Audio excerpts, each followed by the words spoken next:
We be live! Hello. Hello! Hi! How are you? Good. We're just gonna pretend like we weren't chatting for half an hour. Love it. No, I'm asking how are you for other people. I'm asking Oh, other fair people's enough. Fair questions. enough. Yes. I'm excited to do the Uh, show today. I think it's gonna be very good. That's how I'm feeling. yeah, guys, we're going to be doing the news. We have 10 news items about atheism and religion, mostly about religion from all over the world. This is the most global news stream about religion in the world, right? And our audience is global and our news is global. And we already got a super chat today. Wow, we're getting super chats early today. Thank you so much, Amazing. Mustafa. Yeah, look at this. So Mustafa just gave us a $5 super chat saying should get a proper show intro. It should feature the song Rapture, but well, we can't play songs. Rapture by Together. What is this? Pangea. Pangea Pangea. fits perfect with the theme of the show. Yes, unfortunately, that will new card channel because it's copyrighted. But yeah, but We should thank you get a for show the theme. I have been thinking about that. yeah. But I also like the look at the emoticons, guys. This is the lion, the circle, and the horse. That's just the logo. That's the Atheist Republic logo for people who are new here. I like the emoticons next to each other. Cute. Oh, look, from Germany. Guys, let us know where you're watching from so people believe us when we tell them that this is a very, very international show, right? Qasim is here. Hi, Qasim. Yeah, this is actually more than international. Actually, it's inter-worlds. Oh, you don't like that? Okay, you do you. We make the same joke Prometheus. every time. No, this was a It's new not joke. that good. You didn't even let me finish the joke. Because It I'm was a annoyed new. already.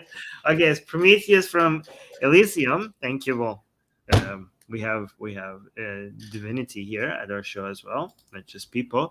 Qasim, please talk first about news from Iran. Qasim should sleep. We are talking about news from Iran today. Actually, Susanna, what is our news today? What countries we're covering? I know the first one is We from Iran. are covering Iran, the United Kingdom, a couple stories from the US, some stories from India, a very broad, a very detailed report from the Middle East region altogether. Turkey, that one is scandalous. That Turkey one is scandalous. And Saudi Arabia. Oh, and then we have, guys, make sure to stay tuned to the end of the show because we have some juicy news from Pakistan. All I will say is that the Pakistani government is mad at us again, and you'll have to wait till the end of the show to figure out why, because it's hilarious. Wow, we pissed off another government, guys. This is what we do at Atheist Republic. We piss off government. We pissed off Malaysia. We pissed off India. We pissed off Iran. We pissed off now and Pakistan. Pakistan now again. Well, yeah, we have a record with Pakistan. Yeah. Yeah. Also, okay, the news today is mostly funny, tragic. It starts tragic. Yeah, the first news is very consequential, and we'll be covering that in depth because it's very important. The rest of the stories aren't too sad. Most of them are just pretty like outrageous, as in like holy cow, that's wild. Maybe one or two that's a little bit whoa sad. Okay. Anyways. All right. Okay, so let's get started. Okay, the first one is not because I'm saying another government checked. Yes. Okay. So we're not clapping for the first one, but I'm assuming that as we go, we could clap more. So first news. Yes. Oh wait, no clapping. First news: mysterious serial poisonings of schoolgirls haunts Iran. Hundreds of schoolgirls in Iran have been hospitalized since November 2022 after seemingly being poisoned. The victims, mostly girls, experienced symptoms of nausea, headaches, difficulty breathing, coughing, and heart palpitations. Some reports suggest that radical Shia fundamentalists are responsible for the chain poisoning of girls' schools, claiming that women should not receive an education. Iran's deputy health minister, Yonis Panahi, confirmed that the girls were deliberately poisoned, contradicting earlier statements by the education minister, Youssef Nouri, who had called the incidents rumors. No one has been arrested for the poisonings, and President Ibrahim Raisi is blaming foreign enemies. The victims' parents have protested against the government's lack of action. No one has been arrested for the poisoning incidents. Nevertheless, the victims' parents protested against the government's lack of action. So, this is very important. So, starting back in November of last year, there was like one or two incidents where these girls' schools were seemingly getting poisoned because all these students were coming over with like mass nausea and getting really sick. And this was in November, like the height of the initial kickoff of the Masa Amini uprising, right? And the girls' schools are and were a major source of protest against the regime. And so, I was following everything happening in Iran very closely, and I had some awareness that this was happening early on. And then it seems to like have kicked up greatly. So I still need to confirm this, but I saw one report that said that on March 1st, 26 schools alone experienced quote unquote poisoning in one day. So there are some reports that somewhere between 300 to like 900 students have experienced these very strange, mysterious symptoms. People report smelling something it's like pungent, like rotten fruit, but even worse. Some people report smelling things like sulfur, other gas, and reporting being unable to breathe. Now, I have seen some things on social media that like maybe one or two children has died. However, I have not been able to confirm that. And most of the reports that I have read in English media have not corroborated that.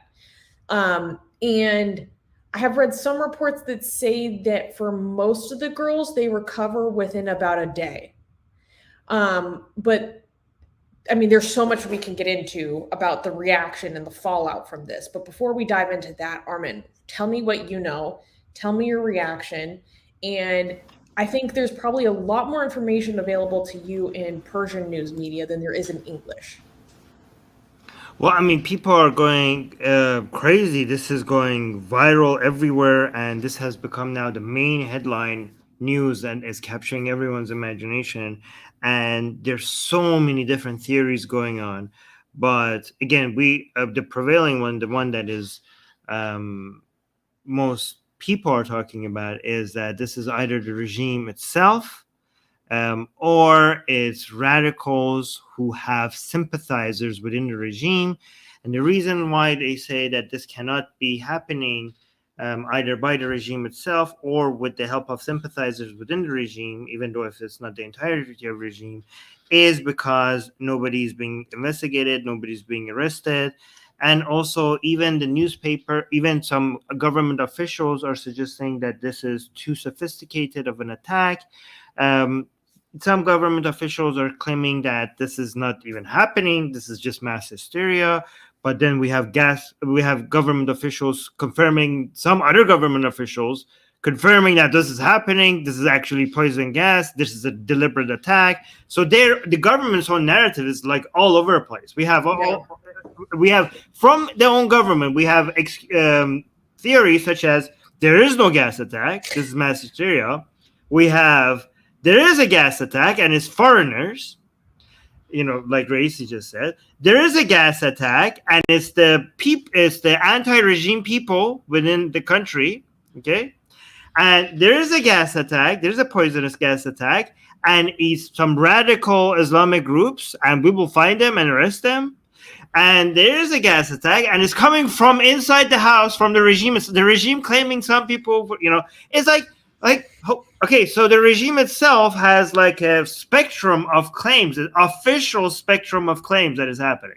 So and we have like mullahs and religious people and government officials who are like, hey, and government sympathizers who are like, guys, this is why people don't trust you. Like actual people that you have like, what are you like? At least get your stories, even if you want to lie, at least come up with one lie. Why are you coming with consistent? Come on. What is this, amateur hour? Why are you coming up with 8 contradictory lies? Like, what the hell is happening?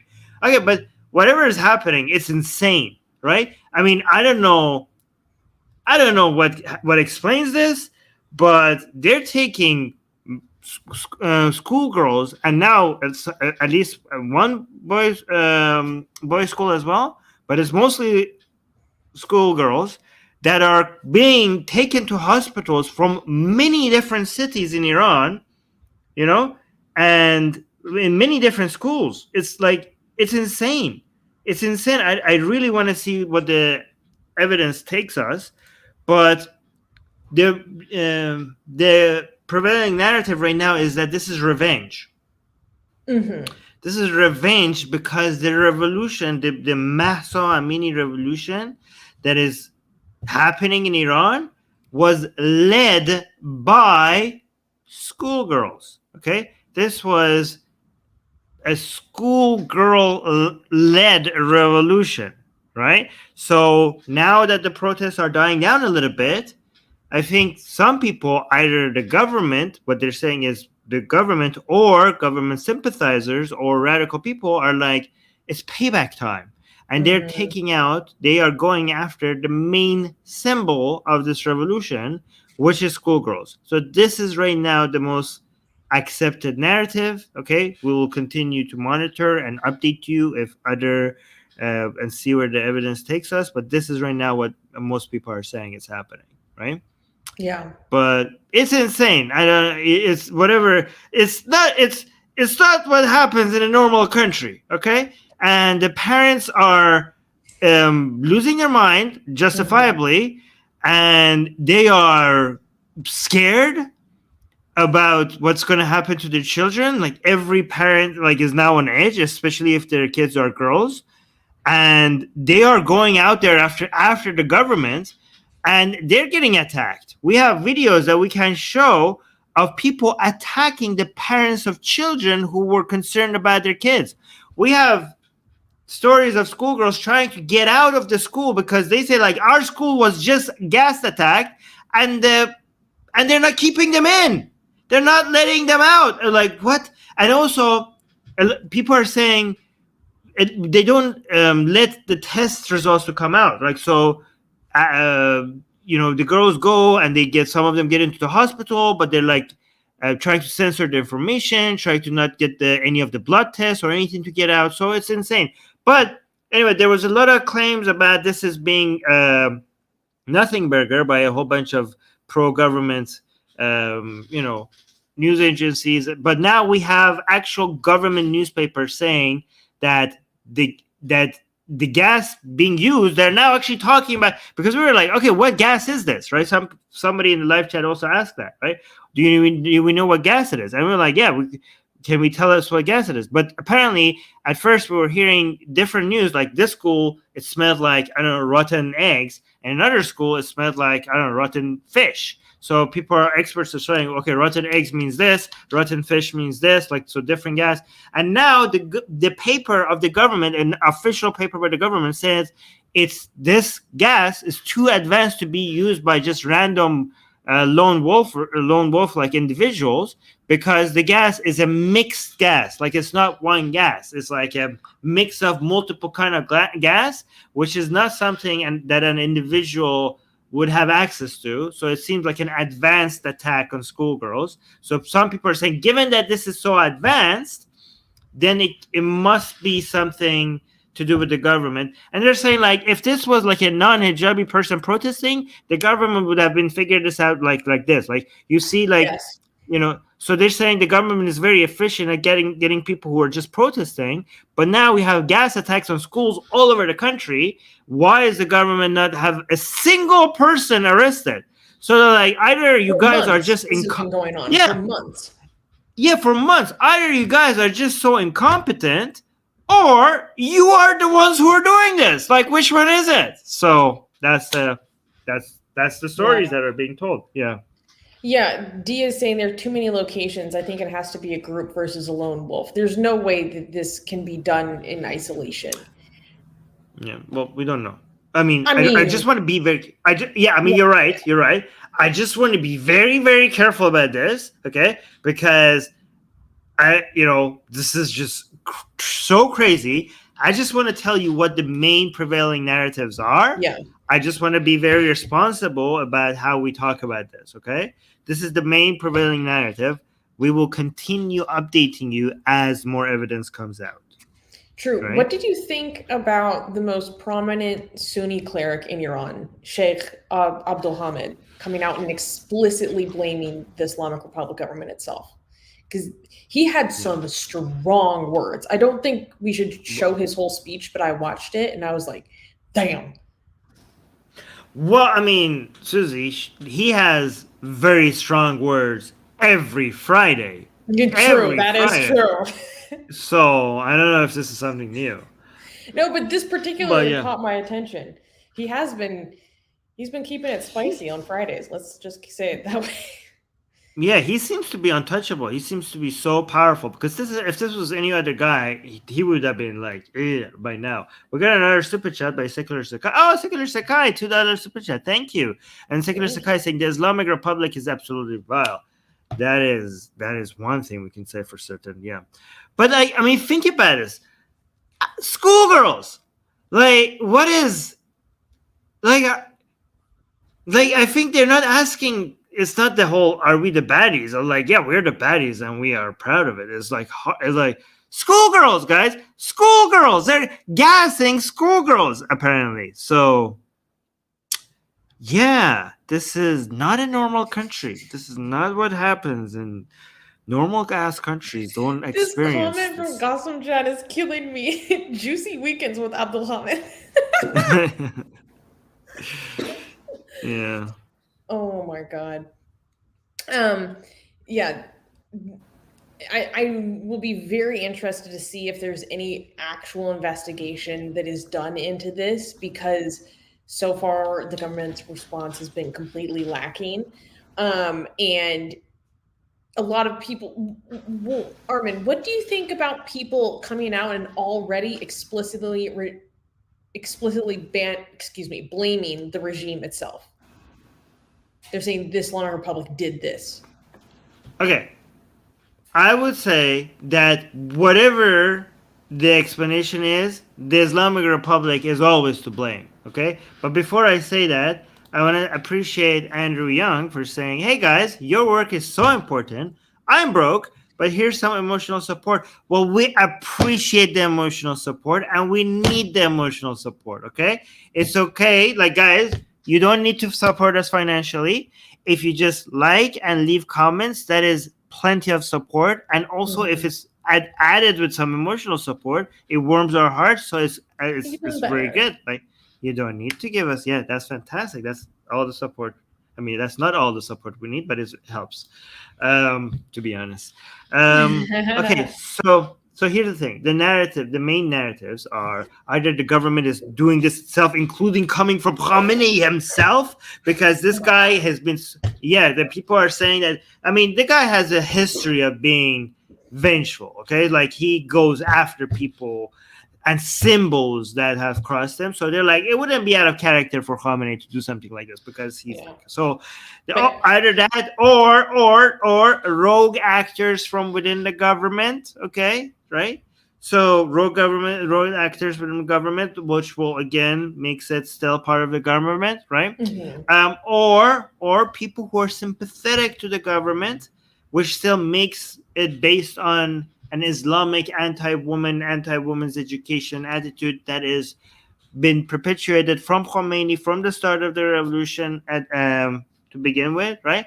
So any one of these scenarios you go with, it's happening because of the Islamic Republic. So I feel completely safe to say that, go ahead and blame the Islamic Republic because they are whichever these are, it's there to be blamed. So basically, you're saying it's either intentional or criminal negligence. So either no, it's intentional. No, it's intentional. No, okay, wait. No, it's who is doing it. That's the question, right? Is it coming straight from Khamenei, okay, or rogue elements within the government, or people outside of the government who have sympathizers within the government, okay, or whatever other theory is happening, it's all at the end of the day happening. It's happening because it's Iran under the Islamic Republic. That's what we know. That's what we know. Oh wow, we got another $10 super chat. Thank you, Secular Oh Sakai. You're being wow! so Yeah, you're Sakai gave so me generous $10 today. super chat. Thank you. Yeah. Saying I've been sending armor and drones to Ukrainians and Taiwanese. Who can I send that to so that we can start bringing the fascist fanatics down? Patience is a virtue, but this is very difficult to watch. True. I have no answer. The problem is, I mean, is that a question for Iran? Like, who do we do that with in Iran? Presumably. Yeah, well, I mean, the problem is that Iran is under sanctions, so there is no, I don't know of legal ways of making that happen. Right now, what's happening is people are buying. Okay, the best thing we could do for Iran is satellite internet, right? So Starlink is what Iran, I think, in my opinion, needs the most. And Iranians right now are buying the devices and the membership. Iranians outside of Iran are buying it for their friends and family inside Iran, and they're getting it illegally crossed through the border and get into Iran. So we know that there are active satellite internets active. And what I would suggest that Operan does at some point is to get on a campaign in raising funding, and then the process at which we get more Iranians satellite internet. That's I think that the most beneficial thing to do. By the way, for you guys who don't know, Operan is something that Susanna and the rest, a couple other people are managing regarding how to help Iranians be successful with fighting for their rights in Iran. And we will talk about that more in the future, but it's an important project that is going forward. And yeah, I think that would be an important thing that Operan could focus on. I think it would be the most amount of help. But yeah. So yeah, we will let you know once we have more updates on that. But thank you so much for caring, Secular Sakai. Yeah. Susie, can you check which microphone you have? If you have the correct microphone on? Yeah, it's the correct one. Oh, okay. Okay, cool. No problem. Well, people are very justifiably very angry right now in the live chat. Look at this. Yeah. People are like they're not having it. Yeah, I can see. Okay. Yeah. A lot of my Iranian friends are very, very distressed about the situation going on with the schoolgirls. So I really hope that, I don't know, it's so stupid to ask, like, oh, I hope that there's some justice or resolve from this, because I know that there reasonably won't be. So what do you even say? It's so screwed up.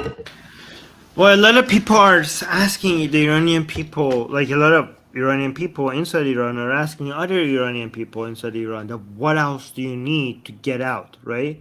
So the people who haven't yet participated in the revolution are like they're coming at they took all your freedom. Now the economy is collapsing, right? And now they're coming after your children. So they're telling the people who haven't started participating in the protest, like, what else do they need to do? What else do you have to lose? Like, your children are not even safe. Like, I'm not saying that there are other Iranians who are saying that to the other, they're saying that as a parent, aren't you now, like, now that they're coming, if it's not for yourself, wouldn't you want to come and attack this regime at least for the future of your children, given that they're gassing your children? So that's what they're saying right now.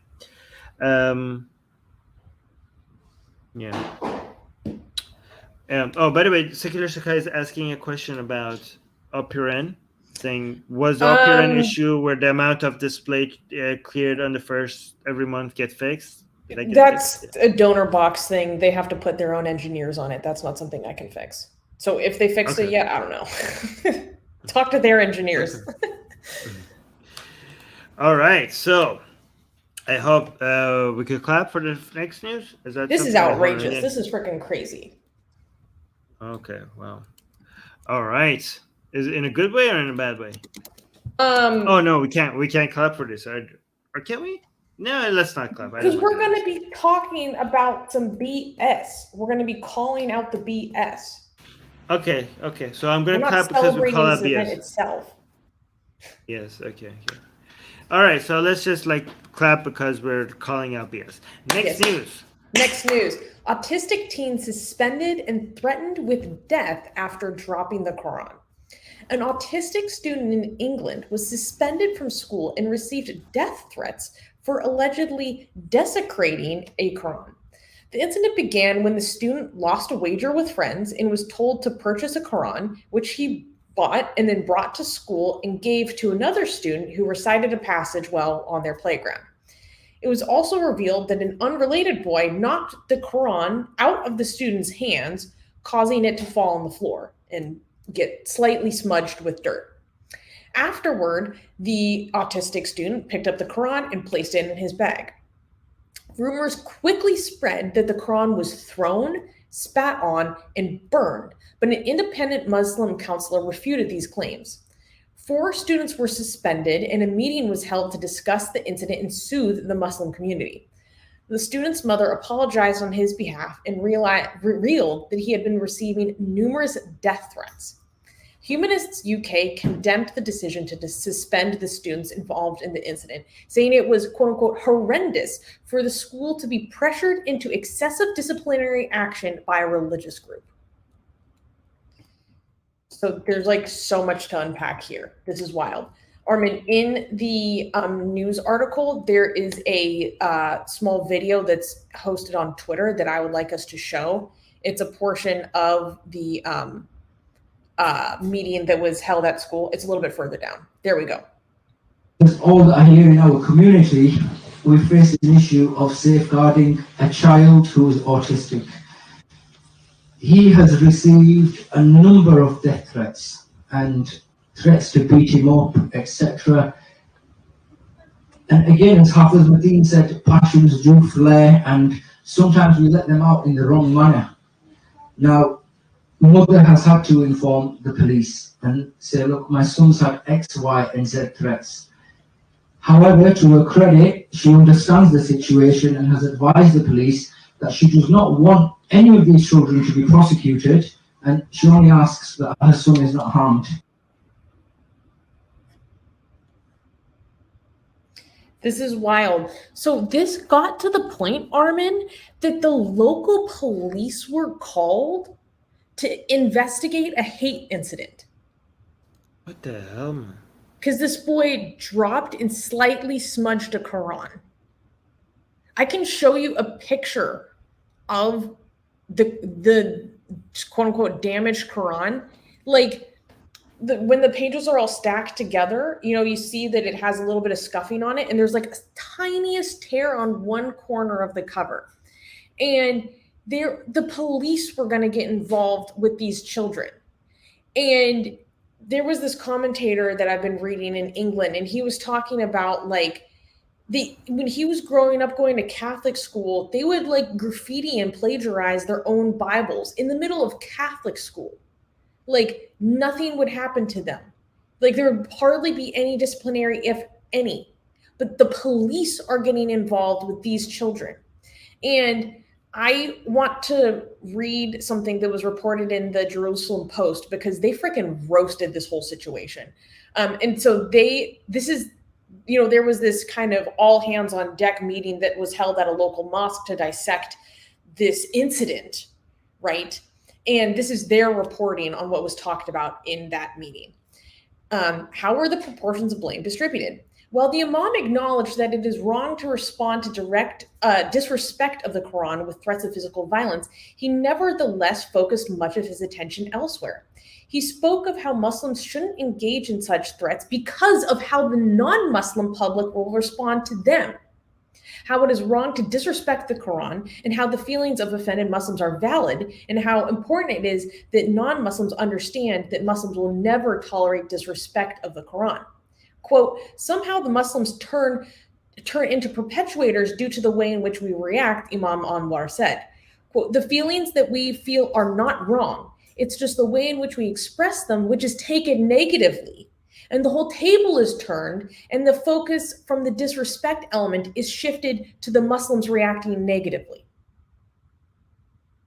That's his reaction to a What the heck? child being threatened with death for dropping his book, his own property, this child's own property. What has been the reaction to this? Have people been outraged, or has this been like? This has been blowing up in England. People are like, do we have blasphemy laws here? What the hell is going on? This is insane. Like, both the fact that this child is experiencing this period versus the emphasis is still on the disrespect to the Quran. And what was so interesting is what they talked about is that the only way, see, here's another quote from this article. Furthermore, seemingly in order to placate the offended community, both the imam and the counselor frequently highlighted the boy's autism diagnosis. And they give all these quotes about how they were just fixated on the fact that this boy is autistic. And then they continue in their reporting. However, no one present addressed the fact that most diagnostically normative 14-year-old boys also do not have the best judgment regarding the appropriateness of an action. Additionally, none of the speakers addressed that a diagnosis of autism is irrelevant in a discussion about whether or not it is appropriate to bear a grudge against, much less threaten, a 14-year-old boy because he disrespected a holy book. Yeah. It's outrageous. It's simply outrageous. And this is UK. This is the UK. We're not talking about an Islamic country. Yes. So this imam and this Muslim counselor, who I believe was from the Labour Party, of course, and I'm a lib, and I'm like, come on, Labour Party. They were just, doubling down, talking about how autistic this boy was. However, when the boy's mother came to speak in front of the community who was gathered in this mosque, she described him very differently. She described him as high functioning. So the only way that this imam and counselor could soothe the community was to overemphasize this boy's diagnosis to try to make it okay. Because otherwise, the mom himself was saying that your feelings are completely valid, but you're expressing them the wrong way. But you're not expressing them the wrong way because it's bad to express them that way. It's bad to express it that way because of how non-Muslims will then turn it back on us. That's why it's bad. Are you kidding me? You said that out loud? Am I crazy, or is that wildly out of pocket? Yeah. No issue with abusing the boy like that. Yeah. Yeah. And the mom was just talking about how, her son is so sorry and how he's learned how deeply disrespectful what he did was. And she said, quote, wow, he hasn't eaten since Wednesday afternoon when this occurred because with his autism, it's put his anxiety to a level where he is beside himself. He is very, very sorry, the boy's mother said, as she sat at the edge of the panel, hair covered with a black scarf. And again, repeating how sorry her son was, she added, we have to call the police. He's absolutely petrified, and I don't want anyone to be prosecuted because of the stupidity of my son and his friends. Oh my God. Do you think we're being is it expecting too much for the mom to go just fuck you all, you guys abusing my son, instead of apologizing? Shouldn't she just be roasting them all? She should, but I think she's scared. Yeah, I think Totally. maybe I would want her to be what the hell? I want her to go raging on all these people, you guys are abusing my son for nothing, for pieces of paper. But again, I don't think we're in a position to judge her because she's living with those people, and she wants to protect her son. Yeah. She wants to protect her vulnerable child. Regardless of his medical diagnosis, he's a child and he's vulnerable in this position. You know what should happen? We need a proper Quran burning reaction whenever Muslims, some Muslims act like this, and they're like, oh, our Quran has been disrespected. I think we need to be like, oh, you think that was disrespectful? Let's have a proper Quran burning ceremony, or What do like you maybe mean by that? What does that mean? like I want people in the UK to be like, okay, you guys thought that was bad. Let's have celebrate us disrespecting Quran in many different ways. Okay, put burning aside because burning could be dangerous. But like, what happened to this Quran? They threw it was if it was thrown to the ground. Okay, It was go. knocked out of someone's No, it was hand and knocked out of someone. stuffed. Okay, so Not even thrown. I want people of UK buy Qurans and throw them. Go to parks and throw them. Okay, throw them into the river. Play catch with them. Throw them in like the mud. Walk on them. Whatever. Record it and just go crazy with it. Okay. I want. This is the only way we could normalize these things. You saw we had really harsh reactions by people within the Muslim community. Hashtag not all. And in response, they created the annual Dry Muhammad Day. Okay, in response to the harsh reactions that Muslims had to drawing cartoons of Muhammad, and now it's not that big of a deal. It worked. It worked. Okay, so you need to do the same thing with the Quran. We need to desensitize. This is what actually helps the Muslim community. We need to desensitize the Muslim community. So when you see reactions like this, in response, you need to do it 10,000 times more so they see that this type of intimidation tactics don't work. When they try to intimidate somebody, it needs to backfire on them so that they don't use it. Because if you submit, they see that it works and then they're going to do it more. So I know we can't expect that from this mom and child to go disrespect the Quran because that's a lot of risk for them. And there be Muslims as well, so they don't want to do it. But that's not the same with you. You guys could be like, oh, people are angry that somebody disrespected the Quran. Well, how do you like them apples now? Record it, put it on Instagram, put it on Twitter, have a hashtag for this news, and make it go viral. Start this campaign. What do you like? I don't understand, people. You've already done it before. What was it that you did? Was it hashtag desecrate the Quran? Yes, hashtag desecrate. We already have the hashtag. You don't even have to. We made it for you. I already did the work for you. I already made the hashtag for you. Hashtag desecrate the Quran. People of UK, make it happen. I will look for your tweets on Twitter with the hashtag desecrate Quran, and I will retweet it. Just make it tasteful. I don't want to see anything gross. Okay? You don't have to be disgusting and vile. Make it tasteful. Make it something that doesn't seem to have to be offensive. You're doing something that doesn't seem to be something, if you go out of your way and try to make it extra offensive, it's not going to come off as like, ew, like what's happening, okay? Make it something that normal people will look at it and are like, that doesn't seem so bad. And then you only have to be, have the Muslim virus in your brain for you to be like, oh yeah, that's offensive. You just have to show people. The more subtle it is, the more you could show the point that, okay, look at these people are being offended by something that is not offensive. If you overdo it, then it's gonna not gonna look very good. Okay, so go do something subtle. Go be like, you don't have to be like, I hate the Quran. Okay, just take a Quran and be like, oops, and just make it fall. Okay, and then look at it. Oh no, what happened? What happened? Oopsie. Oh, I stepped on it. Oopsie. Okay, just do something like that. Something subtle. And then record it. Hashtag desecrate the Quran. Okay? Come on. Make it happen. Please. Look. Okay. No, you spelled it wrong. So very important asterisks on doing something like this. Okay.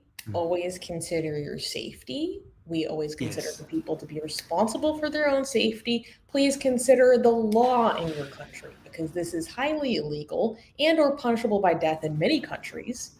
Oh yeah, I'm talking UK. Consider your safety first. Do not rush into anything. Deeply consider the consequences.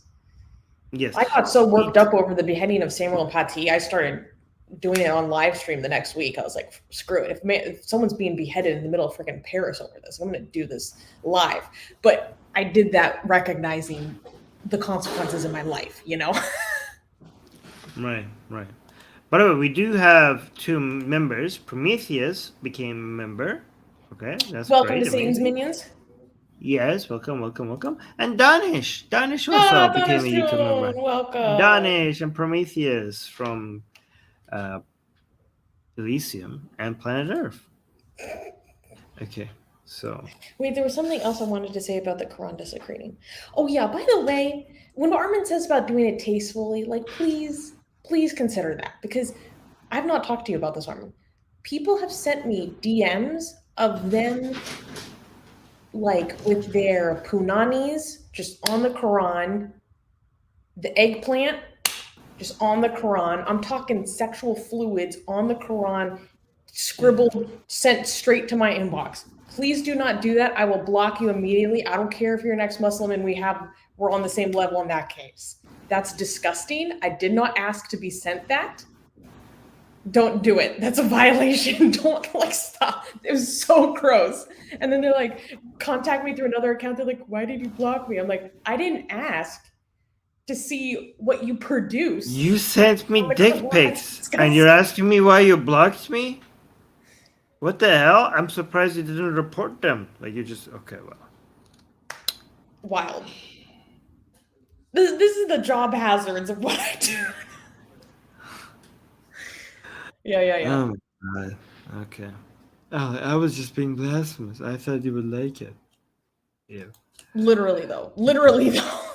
That's what they were saying. Yeah. Like, didn't you ask me to be blasphemous? Like, nah, not like that. All right. This next news story, everyone, I would like you to mentally prepare yourself for me to go off. Okay? Like, step aside. Susanna's about to go on a rant. Okay, so let's clap for the next news. Next news. Iranian feminist artist censored by American university, sparking backlash. This is outrageous, Habibis. Okay. Macalester College, a private liberal arts college in Minnesota, recently shut down and censored an art exhibition by feminist artist Tarvat Talipasand after some Muslim students were offended by it. Talipasand's work often criticized Islamic conservatism and the oppression of women under Islamist regimes. Some artworks the college claimed to have shocked and offended student sensibilities included a risque drawing of a woman in a hijab lifting her clothes and showing her underwear, and another lifting her niqab to reveal her underwear while raising the middle finger. The exhibit also featured porcelain sculptures of women in niqabs revealing their breasts. Not pleased with her artwork, some of Macalester's student body members submitted a petition demanding to shut down the exhibition, claiming that Talipasand's work caused quote-unquote deep pain and even quote-unquote perpetuated harm against Muslims. Macalester College covered the artwork with black curtains, which the critics criticized as censorship. Administrators at Macalester eventually reopened the exhibit, albeit with less censorship. The entrance doors were taped up so that people could not see the artwork. Visitors were also shown a content warning of upsetting or unacceptable images. This pisses me off so much. And I'm just thinking of it from the perspective of like, there are probably a lot of female students on that campus from Iran. And I'm just thinking of like, I'm like mentally, I'm like, my brain is breaking. If I was put in that position where it's like, especially for this artist had to leave her homeland to never return so that she can express herself freely without threat of custodial abuse and systematic RAPE, right? If not worse. And sacrificing so much to criticize the most oppressive and dogmatic aspects of the society and government that she lived under, right? And so she has to give up everything that she's ever known to come to a country where she can be free. and starts an art practice. She gets well known. And then, not only, this would be outrageous in general, but given the current climate, this is absolutely insulting. Absolutely insulting. To have an art exhibition and then have people again corralling you, saying that this is disgusting.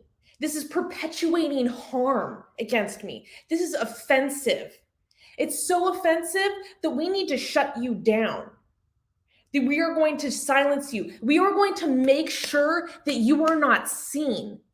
Not only that, the symbolism fucking cuts my heart. We are going to cover your expression of breaking free of Islamic patriarchy with a black curtain. A woman who had to leave everything behind so that governments could not force her into black curtains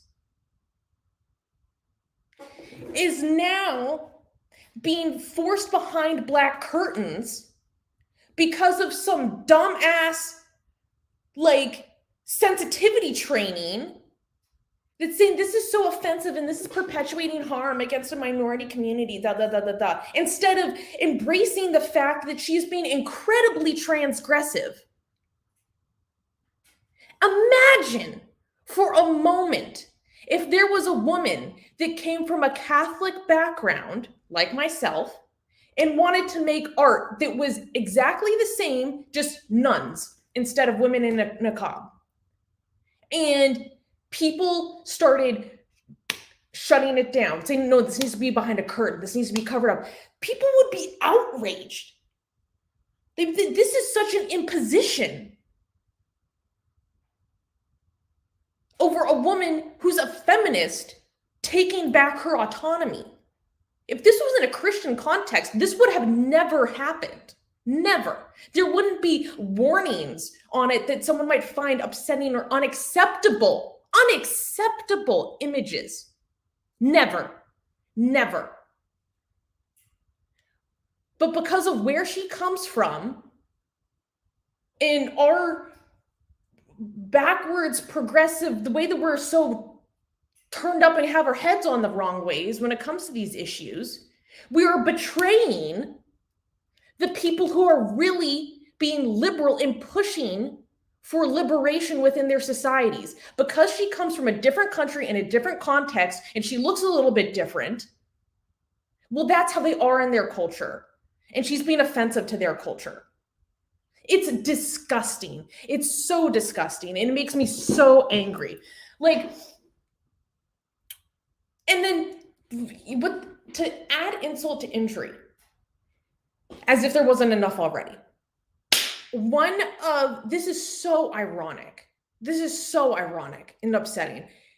One of the pieces that she had in her exhibit was a neon sign that says, "Woman Life Freedom, Zan Zindagi Azadi."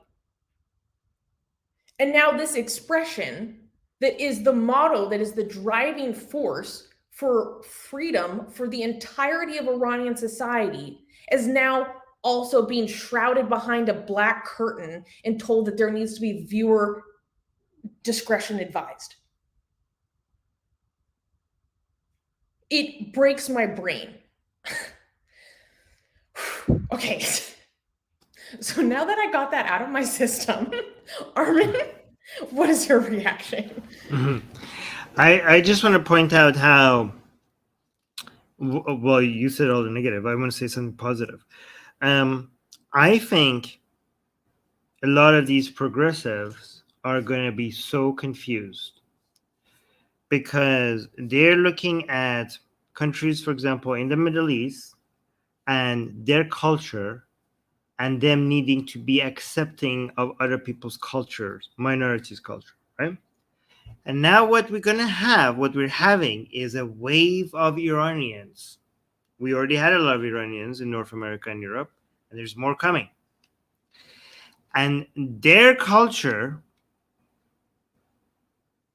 their newfound culture, their growing culture, is being anti-Islam.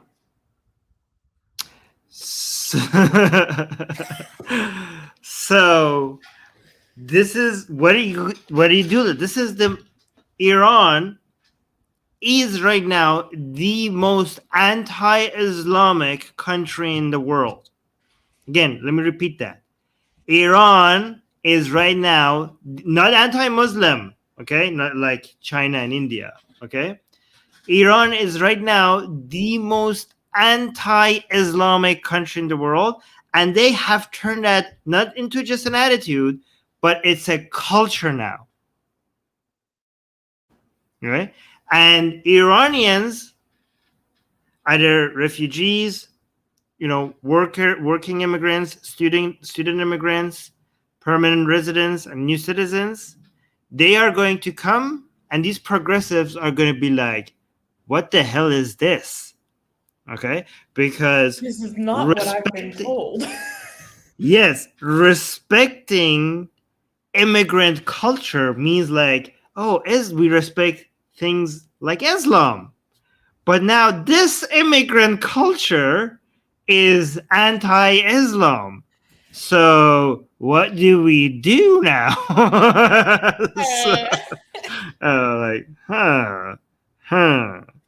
So this is what you're saying here, basically, is a sign of a lot of new things to come, I think, in the future. You know how we talked about how the clash between, so in the progressive world, we had pro-LGBT, which is good, but pro-Islam, which is bad. And we thought that at some point, these two parts of the progressive movements are going to have a clash within each other, especially in the UK, right?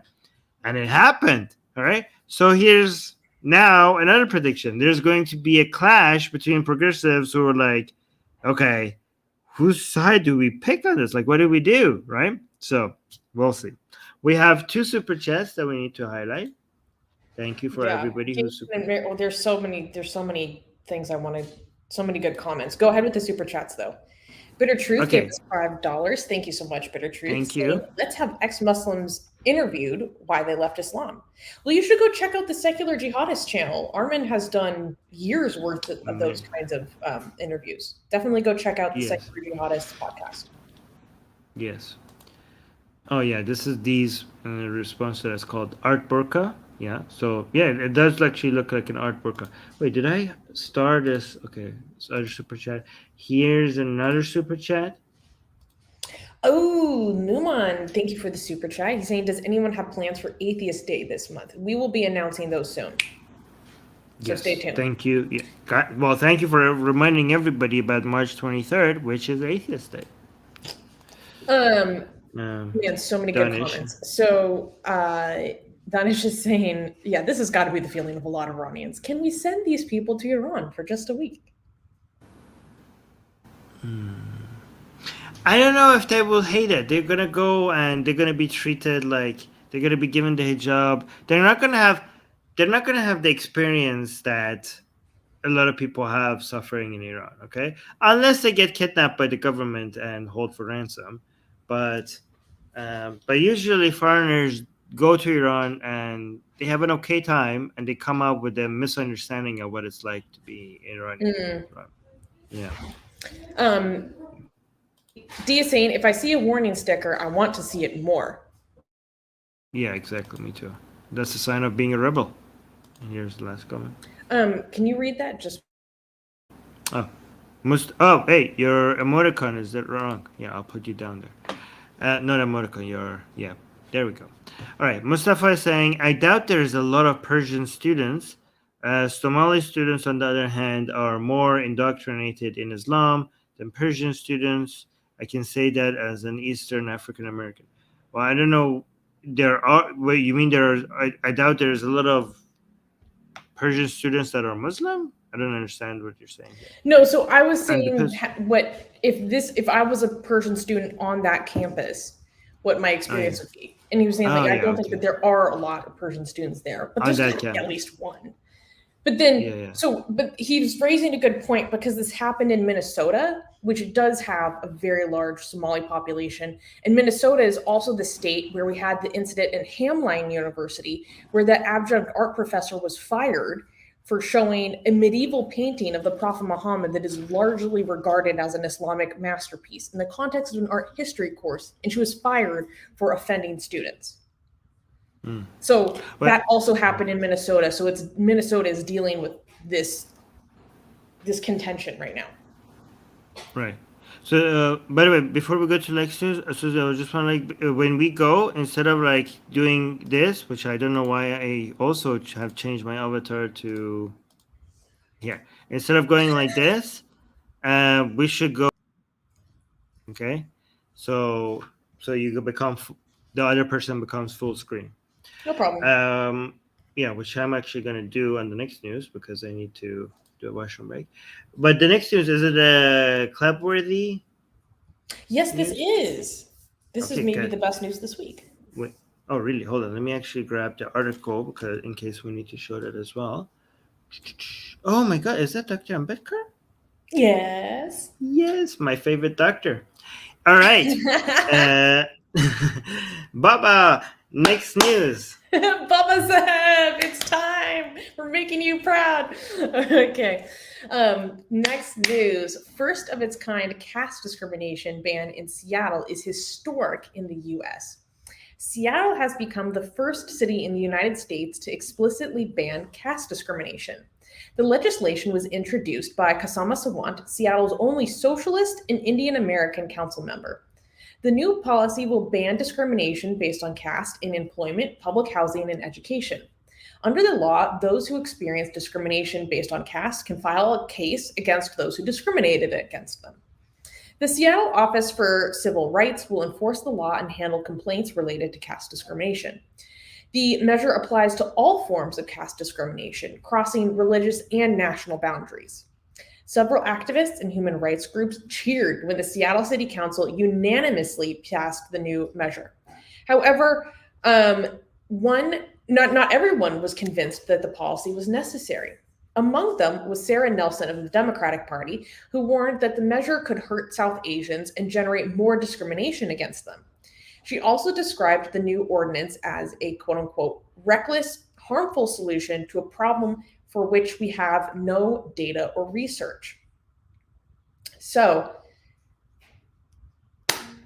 I mean, it's kind of incredible, that my native city has been the first one to usher in this legislation. And a lot of activists are very hopeful that this will serve as a template for other cities to adopt similar ordinances.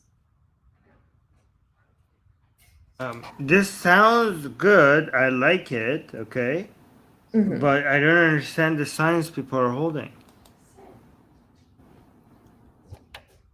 What the hell is this? It's because she's a socialist. I told you when we talked about her before that I have a bone to pick with Kasama Sawant. It's because she's a full-blown socialist. I called her a psycho-socialist before. I know, but why would you hold a sign saying fight oppression, fight capitalism in something that is about caste? Because she talks about the intersection of caste oppression and the tech sector, which is where other not historic, but like there's an issue with Cisco in San Jose that's going on. There's been some things going on at Apple, and so she talks about in the context of the tech sector. She has a bone to pick with the tech sector. Okay, but the tech sector is not capitalism, caste system. Don't tie your dirty caste system with capitalism. Why is it like that's your disgusting culture? It has nothing to do with capitalism. Thank you very much. Like capitalism came from Western countries. The caste system came from, well, this one at least came from India. Don't mix them together.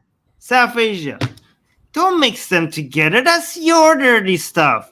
I mean, I'm glad you're fixing your dirty, like cleaning your dirty laundry, but don't mix it with our clean laundry. Capitalism is what making. She thinks of it as our quote unquote dirty laundry.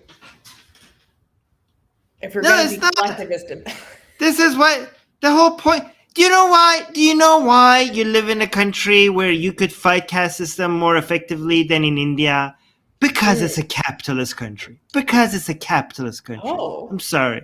Yes, it has become economically rich enough for it to be able to care about fighting oppression.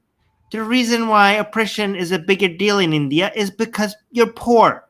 It's because you're poor. So you have other priorities. So capitalism will get you to a point where you can start thinking more about people being oppressed rather than having food in your belly. I'm sorry. So don't mix these two together. That's your Indian problem, okay? That's your Indian problem. I mean, I appreciate you trying to fix this Indian problem, but don't start blaming it on this Western, not even a problem, a Western blessing. Don't blame your Indian problem on a Western blessing. Okay? Okay? That's what. Learn from Dr. Ambedkar. Okay, Dr. Baba. He got it right, okay? He wasn't blaming the West. He called out the caste system. He wasn't blaming Western concept for that. He was like, this is disgusting stuff. And it's Hinduism. It's not capitalism. It's Hinduism. And he knew it. And he hated it. He also liked Western ideas. And the doctor here, he understood that Western Enlightenment values are good for India. He just also understood that Indians are too anti-Western for them to accept it. So he rebranded them as Buddhism because people were so anti-Western because of their justified belief, because of their experience with colonialism. So he had to sweeten the pill for them to make it easier to swallow. So he took the Western Enlightenment values, he called it Buddhism, and then voila. But yeah. Basically. God damn it. I have not heard you talk this way in a long time. I know you like it. That made me a little bit uncomfortable. I love that it was an attack on capitalism that brought that out of you. Oh, yeah. You can. Of all things. Yeah. It has saved the goddamn world. Like, why are fuck capitalism? Fuck you. Like, seriously, like, this has brought more people out of poverty than anything else. It has fed more people than you people realize, and you're comparing it with something that has discriminated people. Nothing has lifted people more out of poverty than capitalism. You ungrateful. Oh my God. Anyways. Armin, you should I was ready that Kasama Sawant, you should see the rants that she has against Amazon because it would make your brain melt. I was ready to celebrate this news. I was like anti-caste with the picture of Dr. Ambedkar. I'm ready to go. Like, then I scroll down a little bit. Like, what the hell? If India has any economy, and look at the people, like we have our own Prometheus, we believing in this stuff like that. This is why they don't let you in Elysium, okay? Because this is why they tie you to a rock and torture you, okay?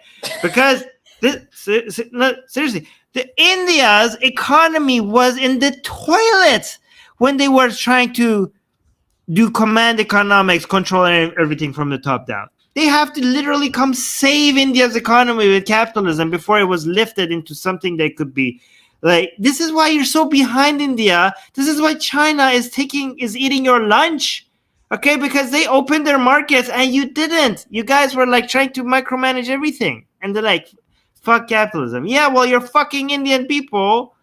I mean, not literally. You're betraying the Indian people because you're not like opening your markets as much as you can, and you're not freeing your economy.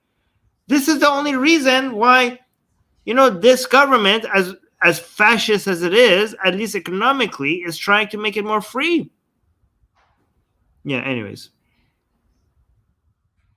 By the way, I think Prometheus is rethinking his membership right now. He became a member, and this guy's a commie. This guy's a commie, and he became a member today. And he was like, "I'm not supporting this channel anymore." So I think it's like, I think he's regretting his membership very much. Okay. So, Like this hilarious Asian American is saying, it's communism with Chinese characteristics, you Abrahamic heathen.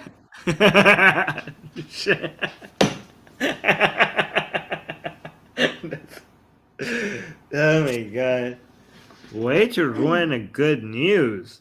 Well, no, Like, do you if you remember wanna last week when we were talking about this, Yeah. the introduction of it, and I was like, this sounds good, but I have my hesitations because I have a bone to pick with this particular city council member. Yeah. This is why. Well, you know what? Even if you want to be dumb enough to be anti-capitalism, okay, can you not do it on a separate movement or protest than when you're going anti-caste? Like, at least can you not like separate them so us capitalists can get behind what you're doing because we're also anti-caste? Can you not do like be anti-caste on one day and stupid anti-capitalism on another day, so that we don't have to be like, what the hell is this? We wanted to support this because it's anti-caste, and now we have like, we're getting behind these commies doing their commie crap, and you know, with the anti. Oh my god. It is gonna alienate some people. Yeah. Definitely a lot. Yeah. Especially a lot of Indians who are anti-caste in America, because you know who takes beautiful advantage of capitalism? Indian Americans. Western Indians in Canada, United States, and Europe. They are the top of their game in the universities. Crushing it out here. They're crushing it. They're like in the tech industry and the universities.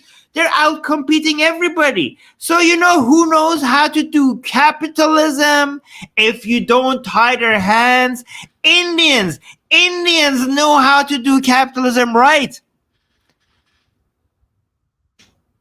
We've seen them what they're capable of when you don't bind their hands, when you let them loose.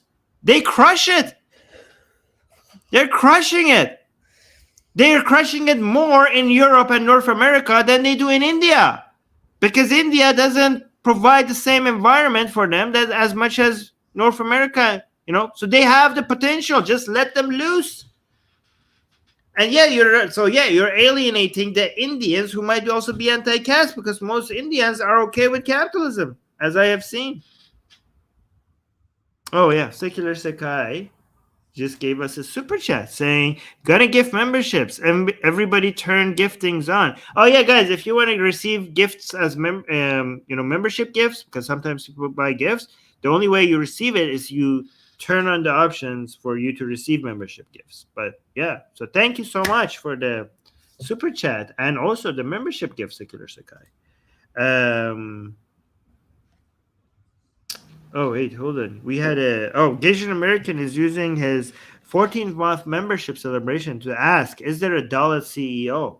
Is there? I'm sure there is. I'm pretty sure there is. I mean, there's a lower caste prime minister. So there's that. And also got a 40. And also the president in India is Adivasi. Oh, wow. So both the president and the prime minister. Yeah. Yeah, well, it's BJP. But not Dalit, though. Yeah. Noma just gave a super chat saying, both of you guys look cute today. Oh my God, thank you. Wait, which way do I have to turn?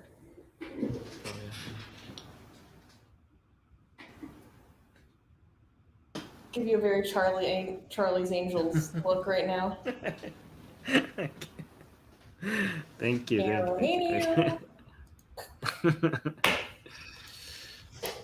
All right. Also, Soha is using the hashtag Dalit Lives Matter.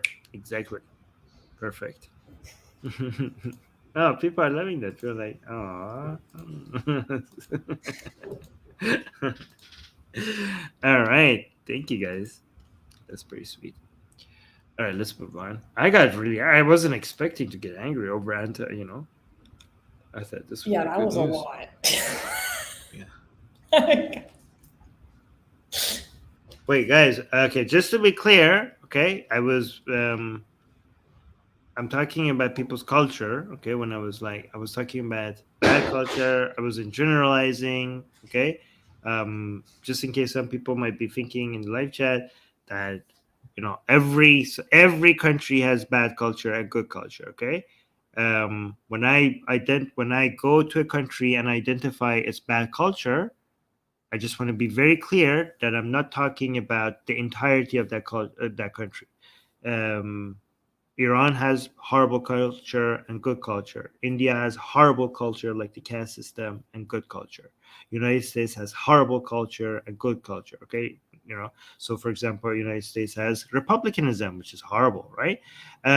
So just remember that every time I'm talking about, I'm identifying a country's bad culture, I am not generalizing it, and I'm not dismissing all the good culture, and I'm also not dismissing all the activists, all the amazing activists in that country that are fighting, that are trying to make their country a better place by fighting their bad culture. There is no country that doesn't have bad culture. Okay. And also, every country has activists within that country that is trying to make their country better.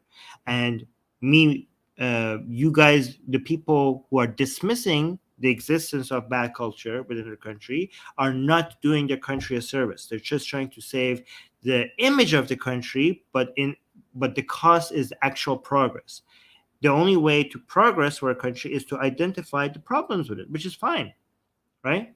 Which is fine, right? So capitalism is something that I identify about that is good that come out of West, but that doesn't mean that I think everything from the West is good. You know what else came from the West? Communism came from Communism. the West. So the thing that I'm hating the most, that is also Western. Okay, it's a German. So people think it's Russian. It's German. Communism is German. Okay. Do you know what else is German? Yahtzeism. Yahtzeism. Yahtzeism is German. Okay, so Western culture. You guys, I think like I have a hard on for Western culture. No, it's just He capitalism and does. enlightenment. It's enlightenment values. Okay, that comes from the West, which I pretty much I like. Okay, and capitalism, which is also kind of part of the enlightenment values, right? But I also hate Western culture. Yahtzeism, which is code for what you know, and communism, that's also Western culture. And I hate it. Yeah, it's disgusting. It's actually the best culture that I like and values that I like comes from the West. And the worst ones also come out of the West. So, yeah, I'm like, if you guys think that I'm sometimes joking around and people might think that I have like a Western superior attitude, I was just like triggering some people. I don't mean it like that. Just want to Well, you get so heated sometimes in the moment. I think those nuances aren't clear to people, so it's good to reiterate. And Prometheus is saying, say fascism, not communism, and crying. No. Communism is fascism, my friend. No, I mean, even if it's not, even when communism doesn't lead to fascism, it's not the tyranny. I mean, I hate fascism, okay, but my main problem with the communism is not the eventual tyranny that sometimes happens. It's actually the economic policies. So it is actual communism that I hate, right? People think when I say communism, I'm thinking about Stalin and Mao. No, I'm not. I'm thinking about command economics. All right. So, excuse you, Yahtzism is American. True, it's true. It originated from America. It's Western. It's Western. This is the Armin and Susanna rant hour. That's basically what this show is. Yes. All right. Let's move on. Oh, we got a super chat. We almost missed it. Where is it? Oh, here. Oh, June. Donish gave us 10 Canadian dollars. Thank you very much, Donish. That's very sweet. And saying, just wanted to second what Newman said. Okay. Wait, what did Newman say that we're seconding He said it that again? very cute today.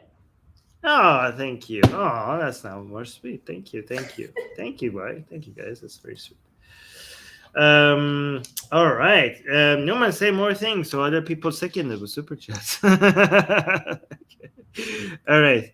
Let's go to the next news. Can we wait? I don't have. Oh, we shouldn't clap for Oh, this there we- next news. This is We not should. good. Okay. Okay, not good. All right. Next news. Next news, kidnapped, trafficked, and sold for $250. The story of a Kashmiri child bride. Al Jazeera recently published in-depth reporting on the trafficking and forced marriages of Indian women in India-administered Kashmir. Young women were typically promised jobs and a better life, but were then instead sold as brides. Interviews with victims were featured. One of these women was 29-year-old Nazima, kidnapped from her home state of West Bengal and then transferred 1,600 kilometers away to Kashmir, where she was forced to marry a man 20 years older than her, who paid the traffickers $250 for a bride. Although Nazima was treated well by her husband, another woman, Arshida, who was 13 years old when she was bought, suffered from domestic abuse. Human trafficking is a major problem in India, with over 1,700 cases recorded by government bodies in 2020 alone. However, this is believed to just be the tip of the iceberg, and the problem is believed to be vastly underreported. Many individuals and human rights groups are working to raise awareness about the issue and promote better enforcement of anti-trafficking laws. Okay, can you give us a little bit more detail about this? Yeah, so wait, give me 1 second to pull up my notes. I thought that this was important to cover because our lovely editor, D, everyone say thank you, D, sent this article to me and raised it to my attention. And just it's a very complex issue because some of this happens because in India, until I can't remember when, but India used to have it be legal for you to abort a fetus on the basis of its sex. And because of traditionalism, that meant that families would abort female babies. And then it has resulted in a major gender disparity. And what this means is that there will be entire villages where there are men who cannot find someone to marry. And then especially when caste comes into the issue, that makes it even more complex. And so basically, there are women that are sold as slave brides and trafficked all across India to make up for the fact that there are no women in certain areas because they just kill all the female babies fetuses, to the point that it is now illegal. I don't know if it's across the country or just in some states. It's illegal to do ultrasounds looking for the sex of a baby because of how severe the problem is. And the government literally has an interest in preventing femicide because it has it has huge social consequences, but also economic consequences as well. So the state needs to interfere. The other issue that comes into this is also some other forms of traditionalism.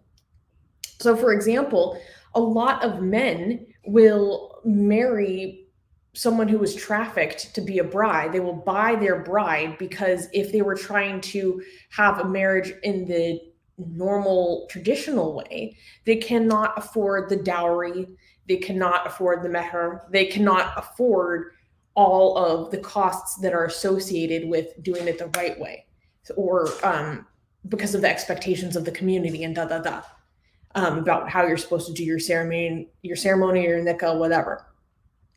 And so they will instead buy a girl for a fraction of the cost and not have to worry about any of that.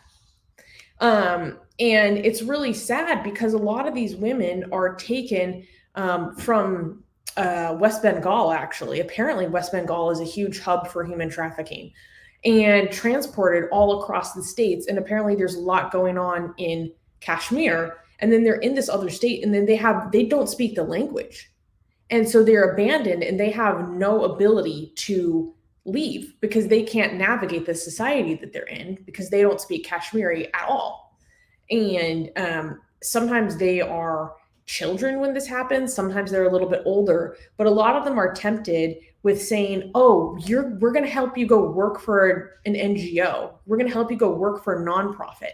And then they're tempted to a different location. Some of them are drugged and then transported all the way across the country, and they have no means of escaping. And there really there's no recourse for these women, because when they try to leave, they can't go back to where they came from because there's a stigma surrounding being trafficked, because regardless of what actually happened to you, people are going to assume that you were being prostituted, essentially. So then you're complete shame to your society, and you're stuck in the situation. Okay. Well, thank you for that. All right. Let's go on. By the way, Secular Sakai just got 20 memberships. 20 memberships. 20 people got memberships. These things. So generous, Secular Sakai. Oh and my God. yes, so helpful, Secular Sakai. Hindustani. Wow. That's insane. Thank you so much. 20. That's crazy. It's raining memberships. Like our entire live chat is like everybody's member. That's like almost amazing. everyone's a member. Thank you supporting our work, Sakai. It really means a lot to us. Thank you. Wow. I mean, we should be paying him, but he's like paying us. All right. Can we clap for the next news? Oh, we don't like this. No, okay, fine. Next news. Next news. Middle Eastern governments crack down on LGBT community via dating apps.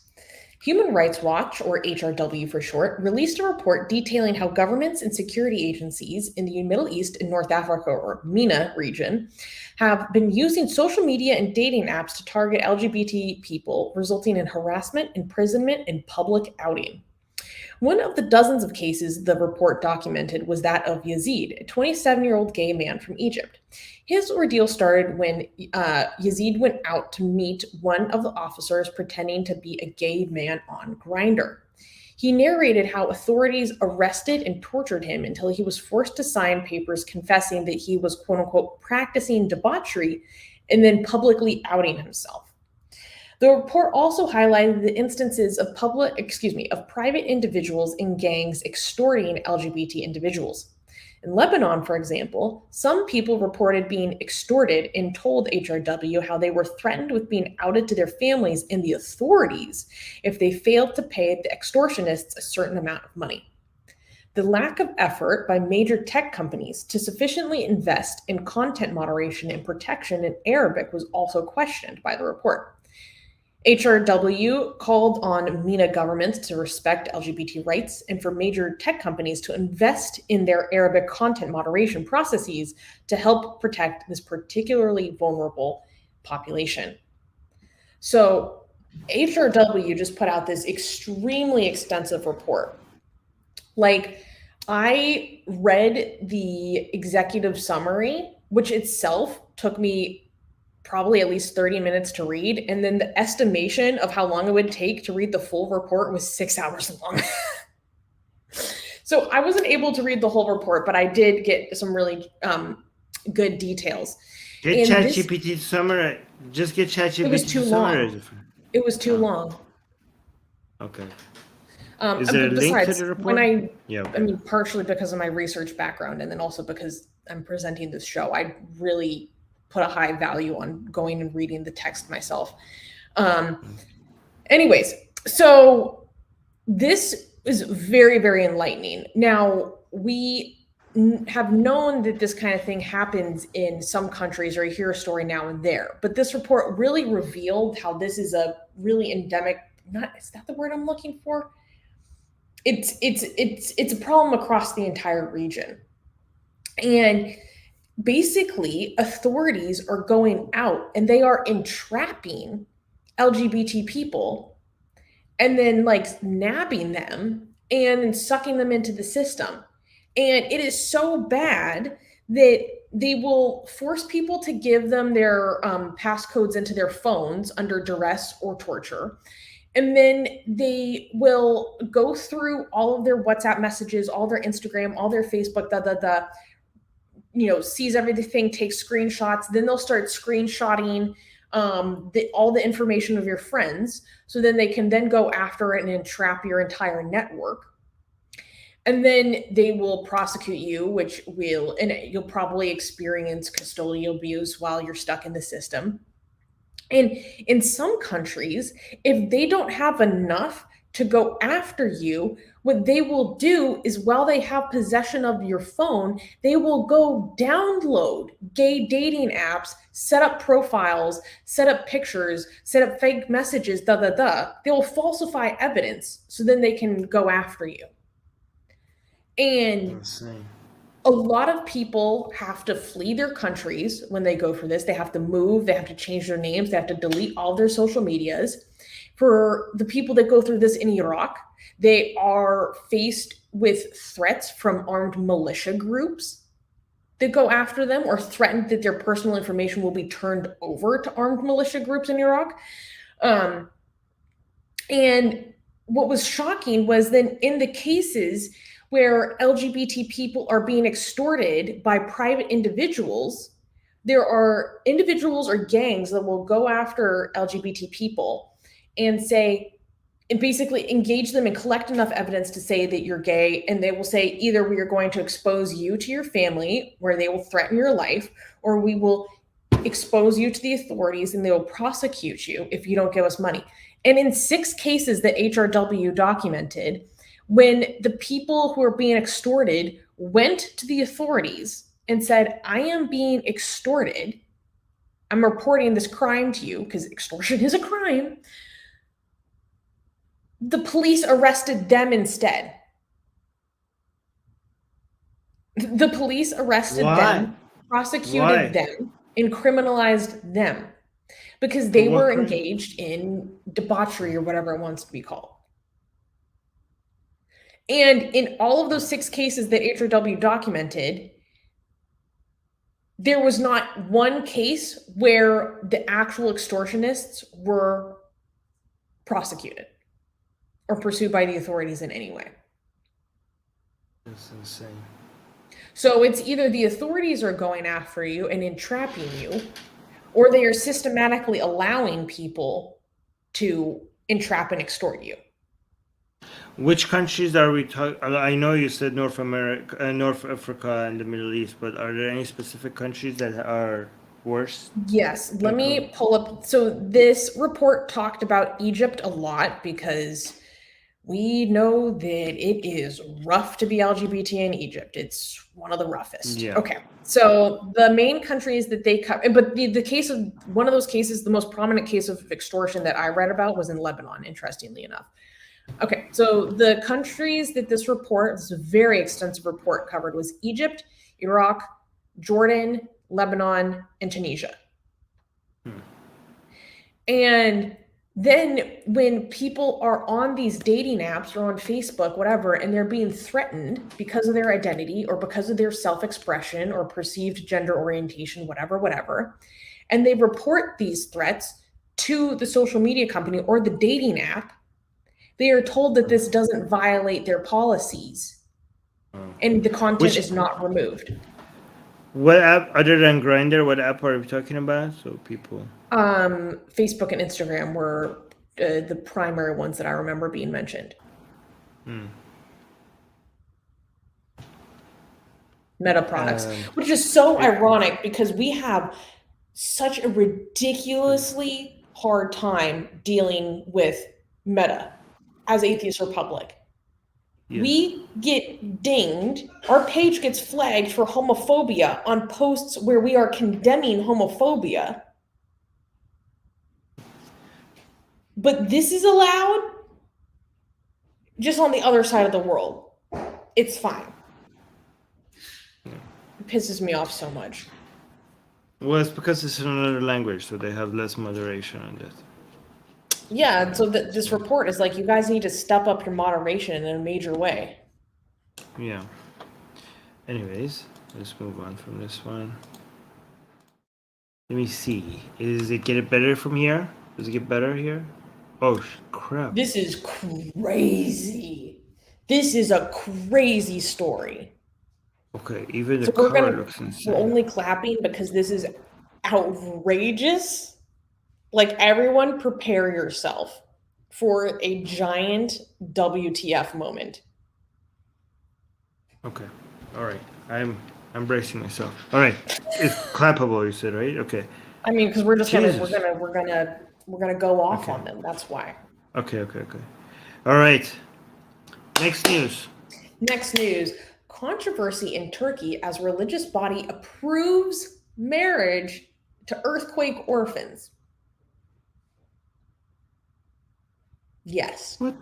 These What the words fuck? should not be in the same sentence, but this is what we're dealing with in 2023. Turkey's religious body, the Directorate of Religious Affairs, also known as Diyanet, faced harsh criticism for issuing a fatwa that allowed adoptive parents to marry their adoptive children.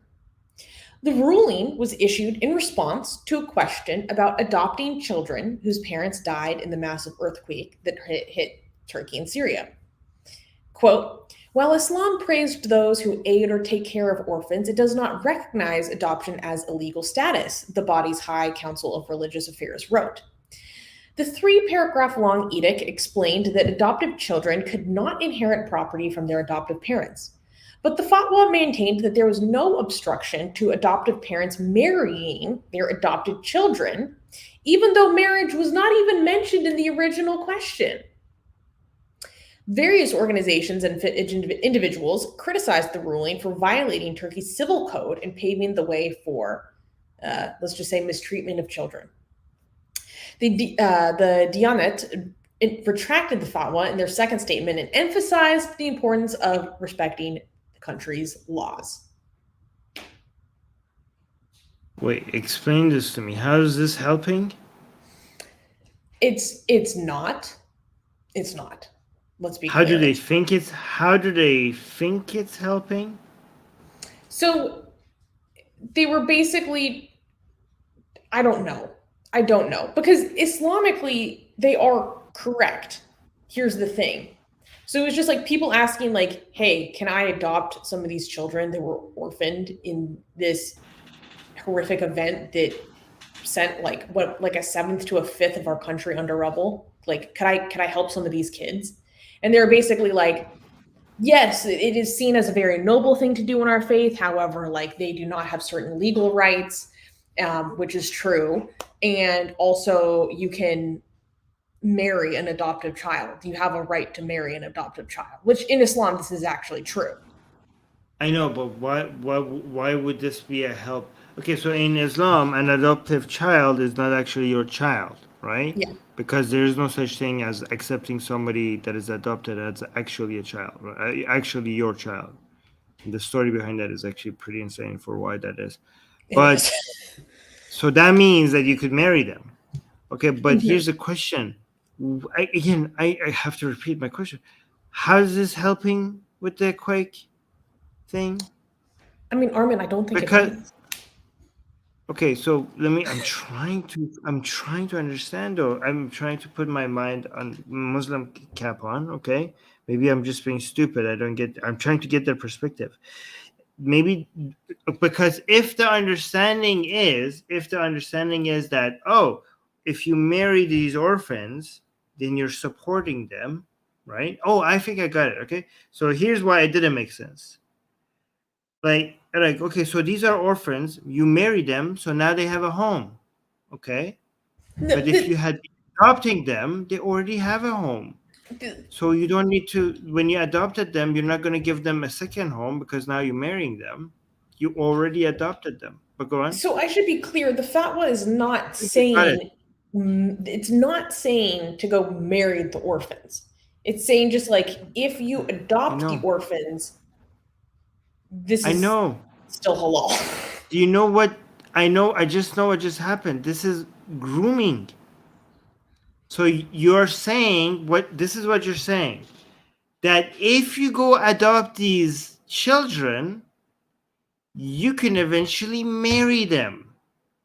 So we're basically giving you a bonus for why you should go adopt these children. So you see all these orphan girls, children, you're like, I don't want to be a parent. I'm like, okay, what about eventually a husband? So go pick them while they're young and grow them in your household. And once they're the right age, marry them. That's what's happening here. It's giving you extra incentives to go adopt children, because it's telling you that, remember that you could eventually marry them. That's what's happening here. Isn't that like literal grooming? Isn't that what the very definition of grooming? Yeah, there's some pretty devious subtext going on here. And But am I reading too much into this, or is that not what is being said here? Like, okay, we need these children to be taken care of. Like, okay, well, if you say you could marry your adopted children, well, how is that supporting them? Because when you adopt them, they've already been taken care of. So the only explanation that comes to my mind is that, well, because saying that you could marry them increases your incentives to go adopt them. That's what my understanding is. Am I reading too much into this? I don't interpret it that way, but I see very easily how you got there. Okay. It's completely in bad taste. No matter what. Secular Sakai, this comment. Chris Hansen, why don't you have a seat? Turkish, no, yes, Turkish Republic. Why don't you have a seat? Yes, that's very good. Yeah. It's so bad. And D is pointing out is that this news did not go over well at all. People were freaking outraged. They were railing against them. And then journalists that were calling out the religious body that put out this fatwa, they actually started the police started making complaints against the journalists that were calling this out. Of course. People were outraged. They were so pissed off. And then in reaction to this severe backlash, this ministry, which receives billions of dollars of public funding, said, issuing a second statement, it accused people of ill will, of distorting what was written.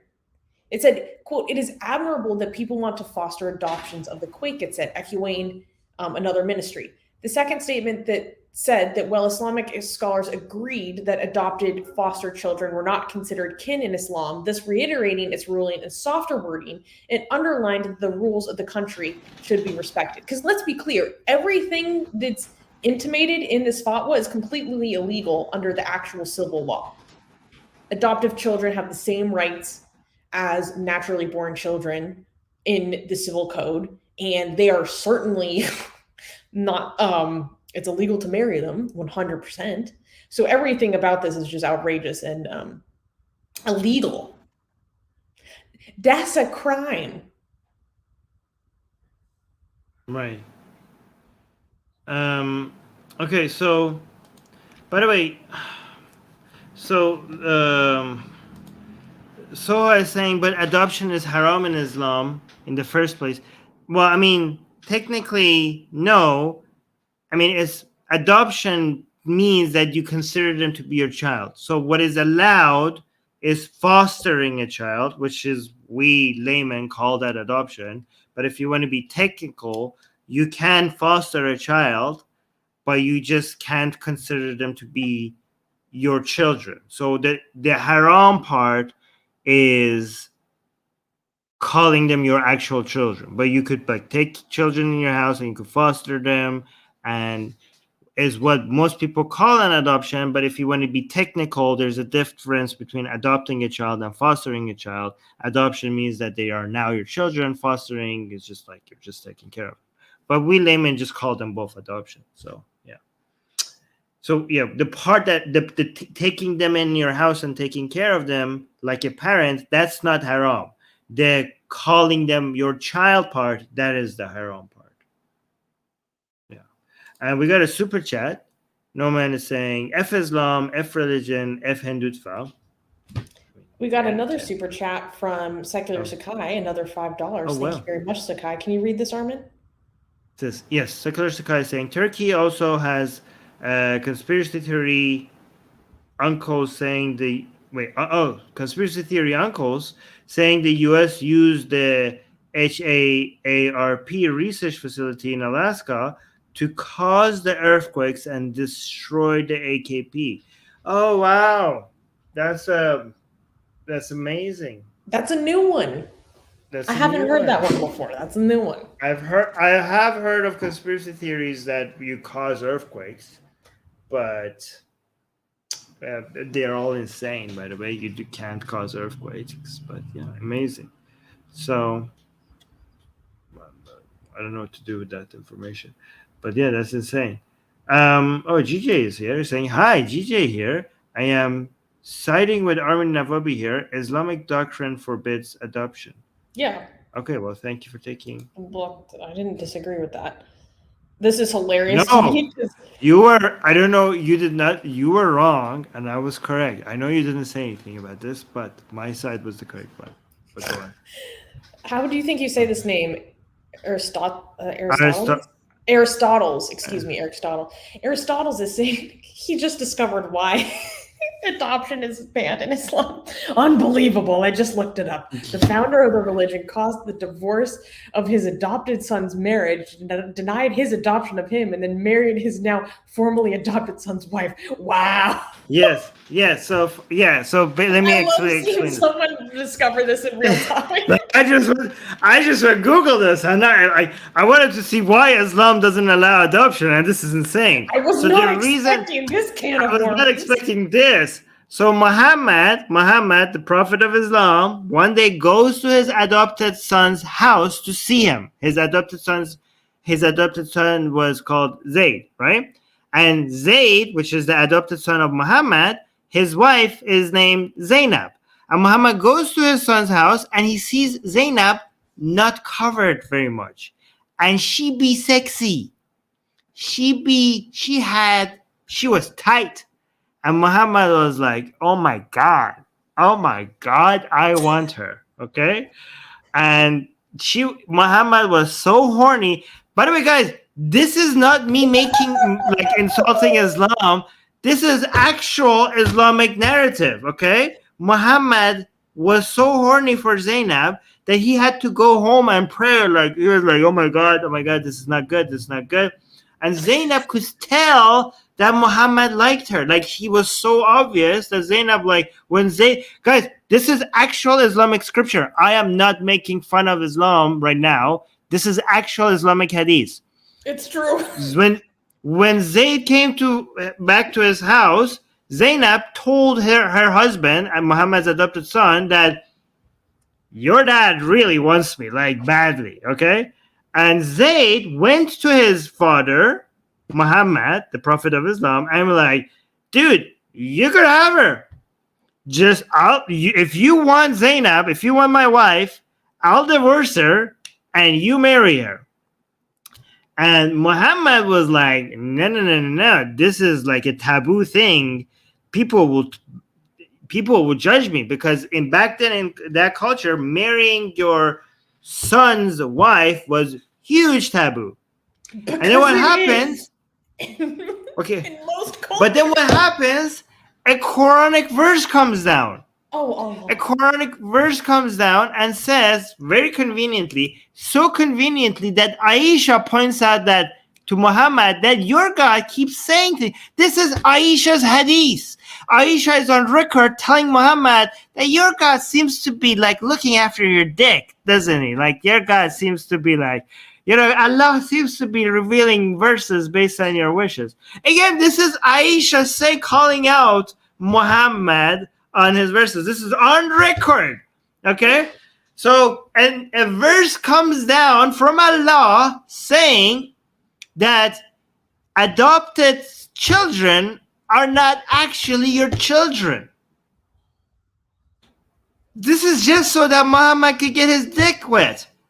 So the reason why now adopted children are not the thing in Islam is because Muhammad was horny for his adopted son's wife. And what Zayd was, his name was Zayd ibn Muhammad, so Zayd the son of Muhammad, and they changed his name to like no longer the son of Muhammad. Okay? Because very conveniently, God himself spoke and said, "This is totally fine, dude. Go ahead." Yeah, and Muhammad is on record saying that this is the most embarrassing verse in the Quran. But guess why? Not because it was revealed that he was horny for Zainab, because God told Muhammad, the Quranic verse shamed Muhammad. Like, why are you worried more about what people say, where I, Allah, have picked Zainab for you? So I have decided, Allah is saying, I have married Zainab to you, and you are fearing people instead of fearing your Allah. So Muhammad is ashamed of this. Muhammad says that if there's one verse in the Quran that he could remove, it would be this verse. But not because he's embarrassed about being horny for Zainab, it's because Allah has revealed to everybody that Muhammad prioritized other people's talking about him over what Allah thinks of him. So, by the way, the twisting and manipulation of a very skilled malignant narcissist. It gets worse, actually. It gets worse. And do you want me to get into more detail? It gets very nuanced here. It gets very nuanced here. Do you want me to tell you why this is? What happens when he's with the leather? No. It's not sexual anymore. Oh, what is it? This whole thing, this whole verse, this whole adoption stuff, it's about crushing rebellions and maintaining an empire. Oh. People don't know this. This verse about Zayd and Zainab and adopted children and Muhammad being horny for Zainab, people don't understand, but this is actually about maintaining an empire. Do you know how? Do people want to know how? Is this getting too off topic? So that adoptive sons can't make claims. No. Is because Islam comes from Judaism. And prophethood is inherited in Judaism, is inherited from fathers to sons. So you have to understand, early Islamic history, Islam is not fully formed yet. Islam at that point is not, as Muslims claim, very much similar to what we recognize as Islam is today. Okay? So, Islam is more of a Christian Jewish sect that later during the Abbasid period turns into what we recognize as Islam today. So, this Jewish sect has the tradition of prophethood being inherited. When eventually the Abbasids are building and canonizing Islam, what is the greatest threat to their empire? New prophets. Breaking the seal of the prophet. There was no seal of the prophet. They introduced the seal of the prophet. Oh my God. This is why the very verse in the Quran that says that your adopted children are not actually your children, the next line is Muhammad is the seal of the prophets. So what does Zayd not being the son of Muhammad have anything to do with Muhammad being the final prophet? Because it wants to make clear that Muhammad has no sons. And it ends with Muhammad, because the whole inheritance thing of going from one prophet to another ends with Muhammad, because Muhammad has no sons. And they make sure in the stories of Zayd, they kill him in a battle before Muhammad dies. So the narrative goes.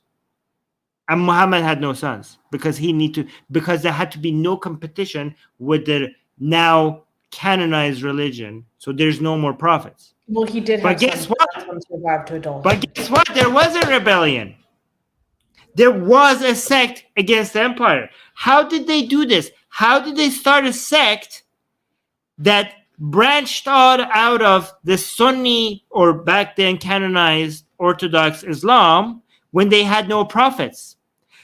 You ended the line of prophethood. So if you end the line of prophethood, if you want to create a rebellion with its own religious brand against an empire with its own Orthodox Islamic religion, and you have no more prophethood, you create something new and you call it the Imamite.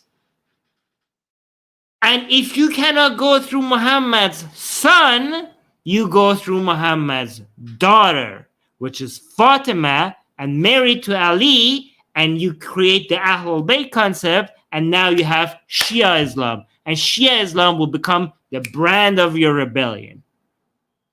This is why Fatima becomes such a significant thing in the rebellion against this. Yeah. And this is all comes from this story of Zayd and Zainab has a political purpose. Anyways. I love that deep dive. That was good. Yes. Very good. Yes. Yes. Do you guys appreciate what I just said in the live chat? This is like, if your mind has not been blown by what I just said, you did not understand what I just said. It was profound. Yeah. All right. Well, I didn't think I was going to go through as a lecture on Islamic history, but that's what happened. I don't know how to...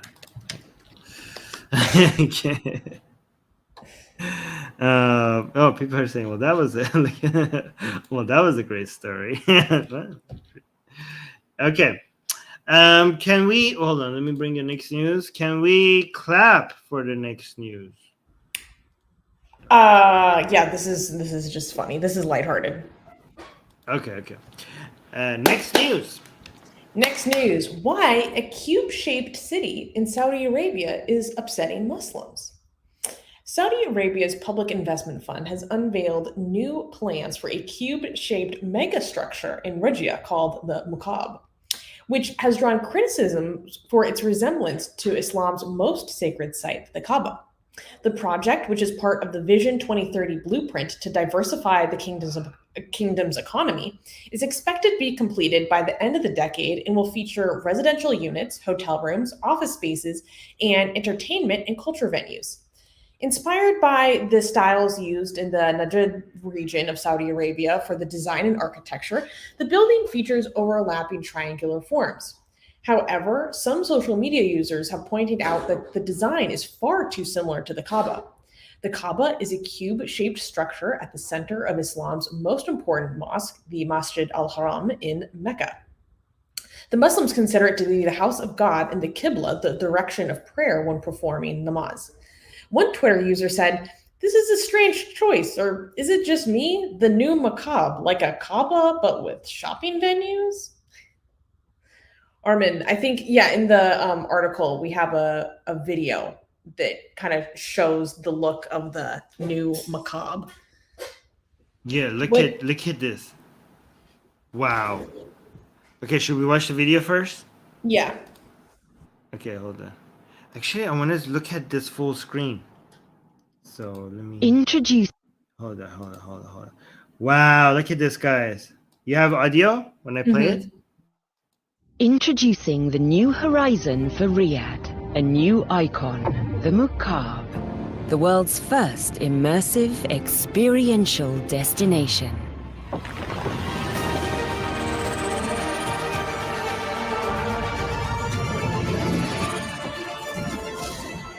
A gateway to another world.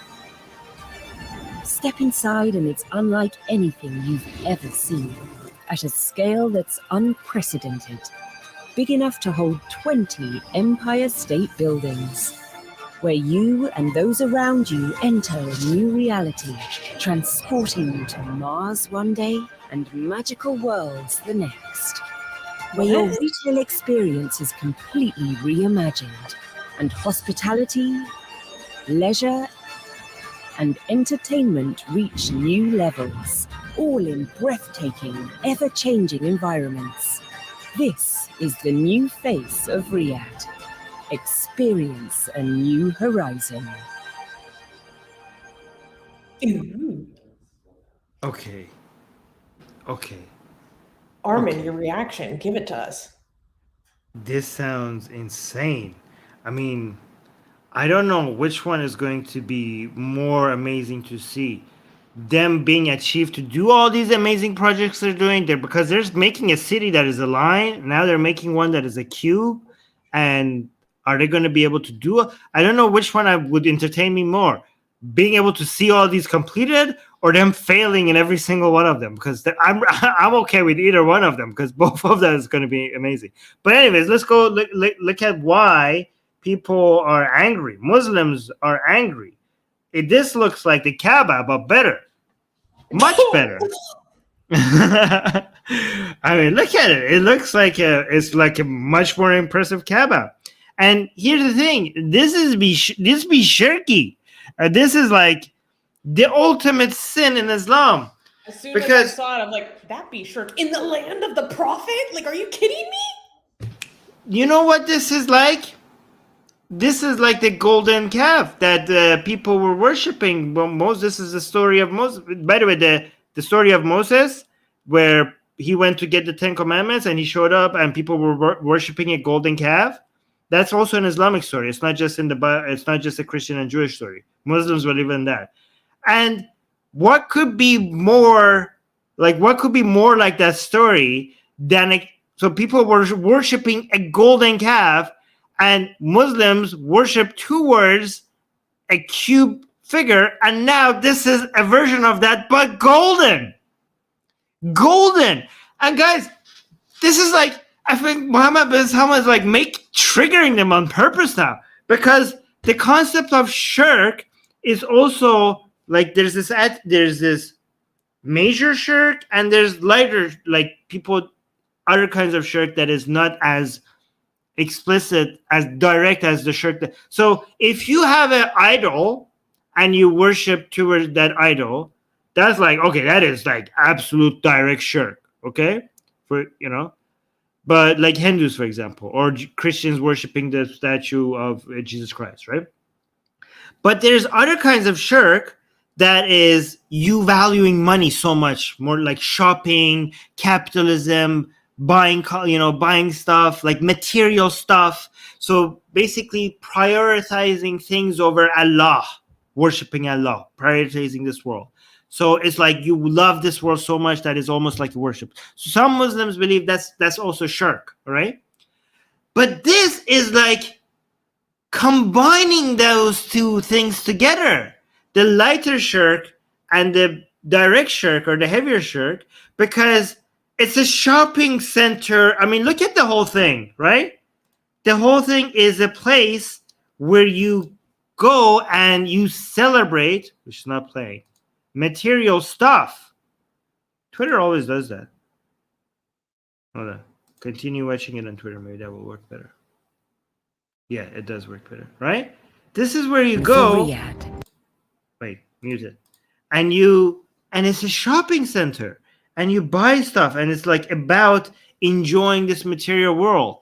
So this whole narrative of the new shirk, the modern shirk, being celebrating the material world and like and luxury is being displayed, because now you're turning shopping and material world into a Kaaba, right? So like, look, the manifestation of what is it? Yeah, dunya over the akhirat. Yes, yeah, the manifestation of preferring this world over the other, like all those conspiracies that the Illuminati, because, okay, this is a government that is now close to Israel, right? So think about what Muslims are feeling. The Muslims like, okay, the government that is getting close to Israel, and the Zionists being the ones who are trying to, make us do shirks and go away from Allah. This government is making a Kaaba, a golden Kaaba, like the golden calf, in the city, in the land of the Prophet, to compete with the building that we're supposed to be worshiping God, celebrating material worlds. Like all their narrative is now being combined into one building, and it's all coming true. Like if I was a Muslim, I would be like, okay, yeah, your guys were right. I was like, yeah, everything, it just writes itself. It's like Muhammad bin Salman just woke up one day and like, let me just, all this stuff that's been saying about me, let me just make them all get like, make their minds melt.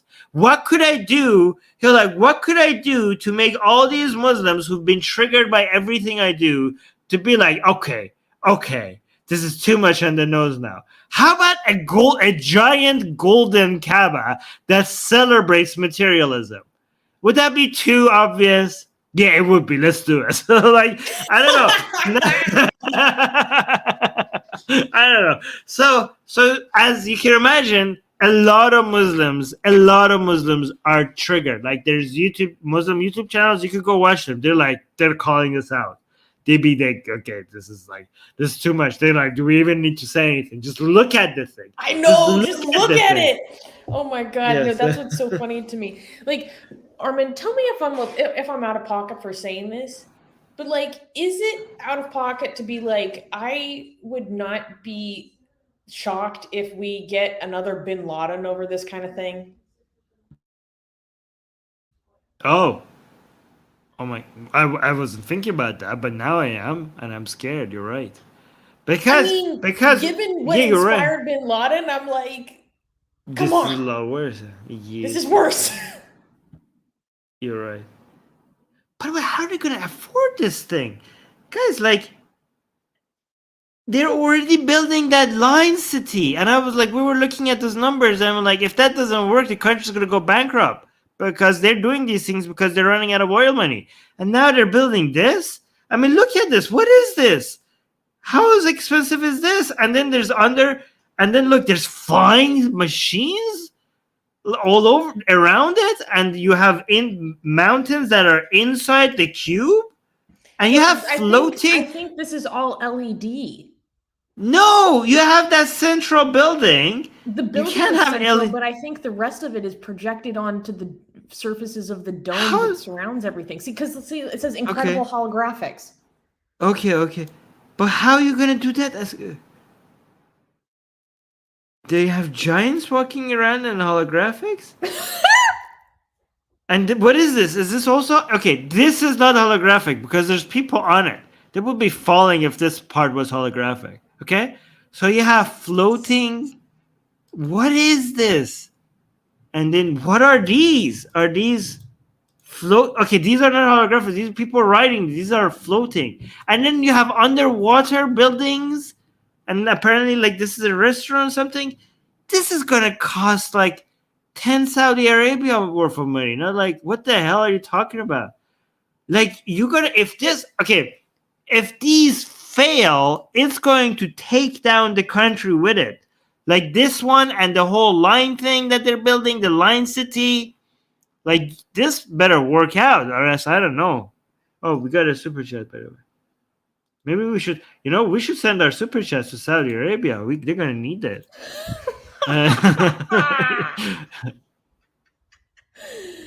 Oh my God.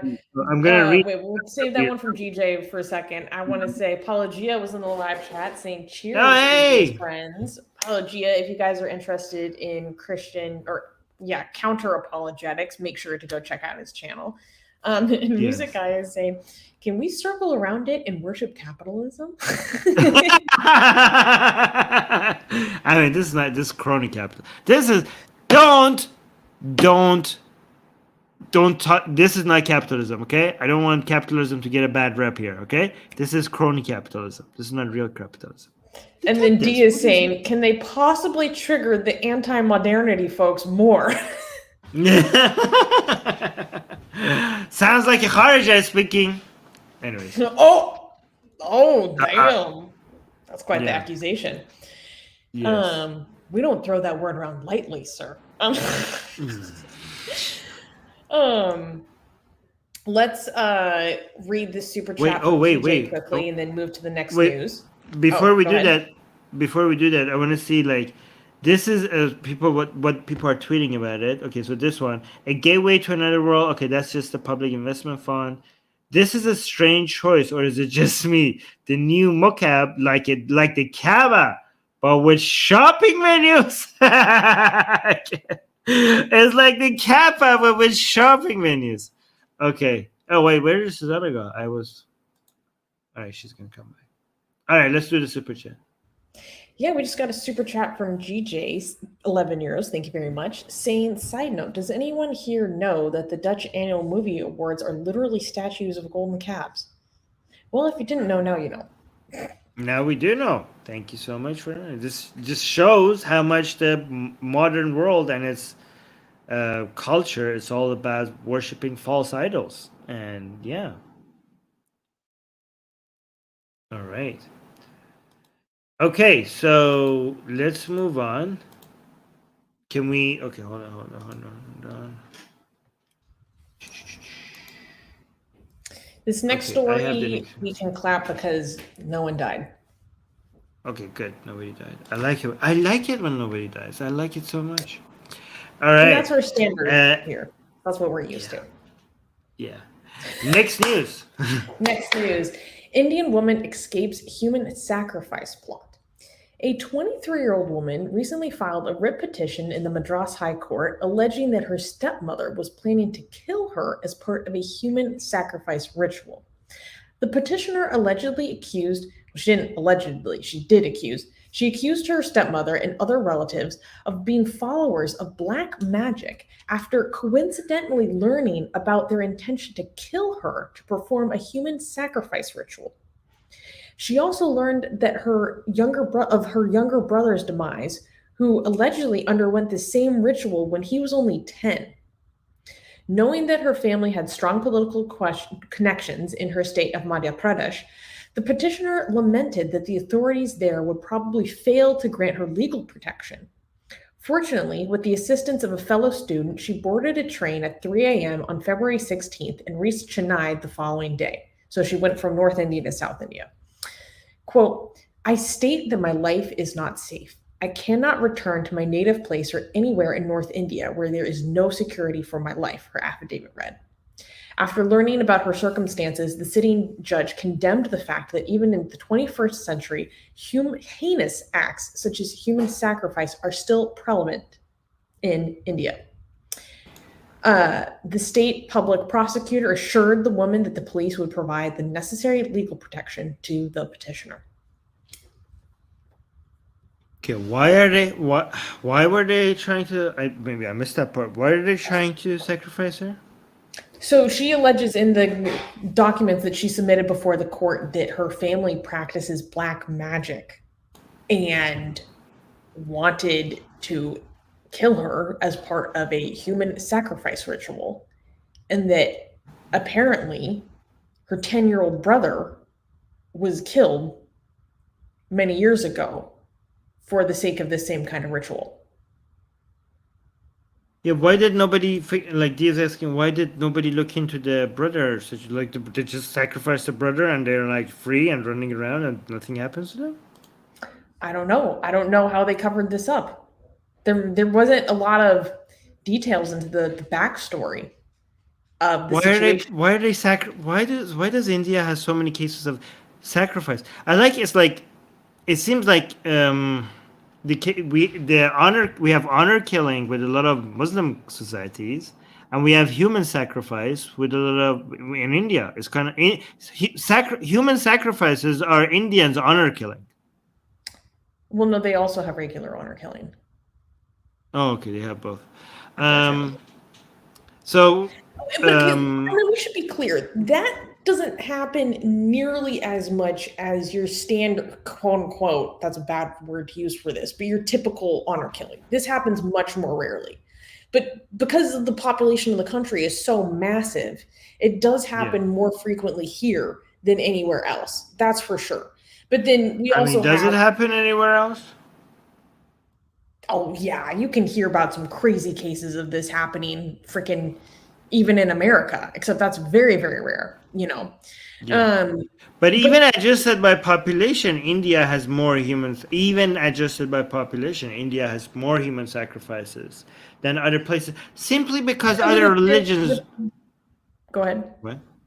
No, because like we don't have human sacrifices in Abrahamic religions. That's the whole point of the story of Abraham, right? Like it's like, oh, the whole point, like not the whole point. The whole point is like to sell us divine command theory.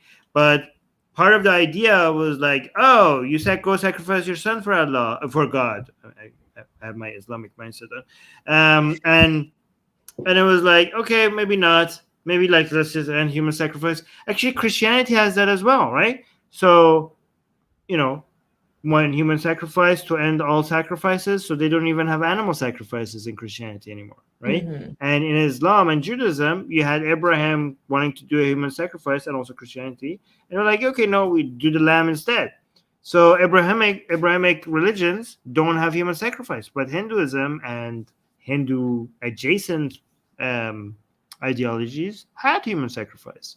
So that's why it happens more in understanding India. is that a lot of this particular manifestation of the practice comes from tantric practices, tantra. Yeah, so that's why Hindu adjacent. That's why I said Hindu adjacent.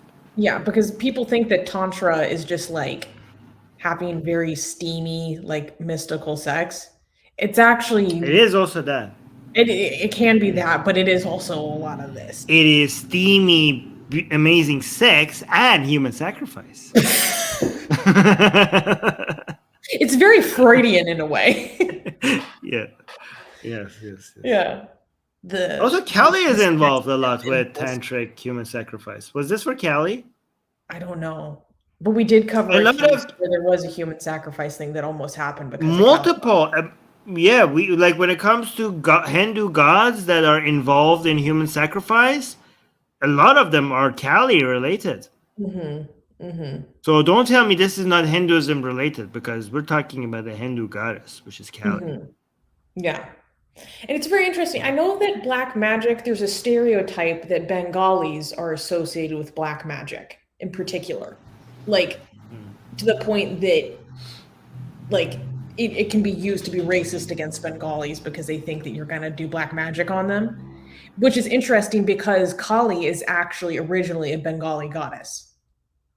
Yeah, but it was merged into Hinduism. Yeah. Just like Greek gods were like merged from different religions, local religions into one, and then Egyptians as well. So Kali was a Bengali goddess, and then it got merged to the other Indian gods as well. Somebody saying, wasn't Jesus a human sacrifice? Yeah, it was a human sacrifice. Yeah, it was a human sacrifice to end all sacrifices. Yeah. So Christianity, not only it doesn't have human sacrifice, Christianity doesn't even have animal sacrifice. It's like Judaism has. Okay, sure. Okay, fine. Okay, but we don't, like in Christianity, don't kill animals. Judaism and Islam have animal sacrifice. Christianity has no sacrifice. Because Jesus did it all. Like I covered it. I covered it, guys. I covered it all. So no more need. Which doesn't even count because he came back. Usually when I kill a lamb, it doesn't come back. Secular Sakai is saying, can theistic Satanism be considered Abrahamic? It was as anti-Abrahamic. So I think because Satanism has human sacrifice, right? But I don't think you could put that under Abrahamic because it's the opposite of Abrahamic. I don't know. Maybe it is. No, but it's still within the Abrahamic, metaverse, so to speak. Metaverse. Yes, metaverse. Or yeah, exactly. Okay, so yeah, I guess Abrahamic religions do have human sacrifice because Satanism is one of them. You're right. That's a good point. And to be fair, Dee is also pointing out that Catholics do technically eat Jesus every Sunday. This is true. Yeah, but they don't take. Okay, so part of the ritual is that you eat his body, you eat his blood, but they don't bring like a Jesus figure and like act like there's like cutting his head and then eating it. So the sacrifice part is already over. Imagine if they did that. Imagine if you had to crucify an actual Jesus and actually had to drain its blood and eat. They have to make Jesus is out of bread, soaked in blood, soaked in wine. That would be amazing. Imagine if you had, a Jesus, but it was made out of bread on a cross, and it was bleeding, and wine was coming from his hand and his feet. So you would just, you had the bread and wine Jesus. Like somebody has to do that. I think that would be amazing. Yes. Oh my God. A Meanwhile, Jesus I'm made sitting out of over here bread. thinking about like if that actually was Catholic practice. I'm thinking about like the industries that would spring up around crafting bread Jesuses ever since. Like, oh, this would be a little economy. Like Aristoteles. Is that how you read that? Aristotle's. Well, no, that's not how you write Aristotle's. There's too many. I know, but I'm T's in it. dyslexic, so that's what I'm saying. Okay. I'm just gonna say Aristotle as well. Aristotle is saying, Armin, you being disturbing. I'm not being disturbing. It's Christianity that is disturbing. Okay? That's not my fault. It's the religion. They drink blood and eat their God's body. Okay? It's disturbing. It comes disturbing. I'm just describing how it is. Sorry you don't like it. Yeah. Okay. Oh, wait. We have another news coming. I didn't pull this up yet. Oh, this Okay, is so funny. Guys, get ready. It's been a Should we while. show the email since as we've well? had- Should we show the email as well or no? I don't know if it'd be interesting to show it. I can read it. Okay, guys, we got an email from Pakistan. I mean, The Pakistani government sent us an email. yes. Well, send They were us not a very legal- happy with us. They were not happy with us. All right, If so you would like to know why. all right, can we clap? Yes, we can. All right, next news. Next news. The Pakistani government is mad at us again. Yay! This is so funny. So, dear friends, brothers and sisters, last Friday, we received an email from Twitter Legal. And when I receive an email from Twitter Legal, it can either be nothing or it can be a big problem for us because we're about to get all our accounts banned, like has happened to us many times before. And then it becomes a fire that I need to go put out.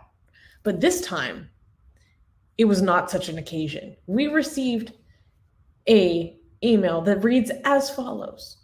Hello at Atheist Republic. In the interest of transparency, we are writing to inform you that Twitter has received a request from PTA, that is the Pakistani Telecommunications Authority, regarding your account at Atheist Republic, which claims that the following content violates the laws of Pakistan. We have not taken any action on the reported content at the time of this request. And then it just goes on with the standard, we respect your freedom of expression, which is not true. But they listed the content that violates the laws of Pakistan. So we would like to go with you together to reveal, what is so blasphemous. And it actually is very blasphemous this time. Yeah. Sometimes it's not just actually. What has Pakistani's government and lawyers been up to? Like, we know Pakistan is going through a lot of problems these days. Okay, they have had floods, political instability. Their previous prime minister was shot at. There's a lot of debts, the interest, there's inflation. It's insane. An insane amount of inflation. Oh, and to make things even better, the Pakistani Taliban is coming back. Yes, okay. And we have terrorist attacks and everything.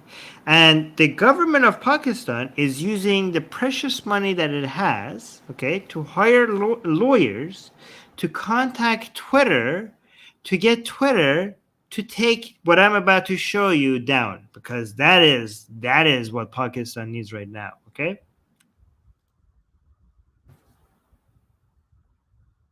I designed this myself, by the way. I'm very proud of it.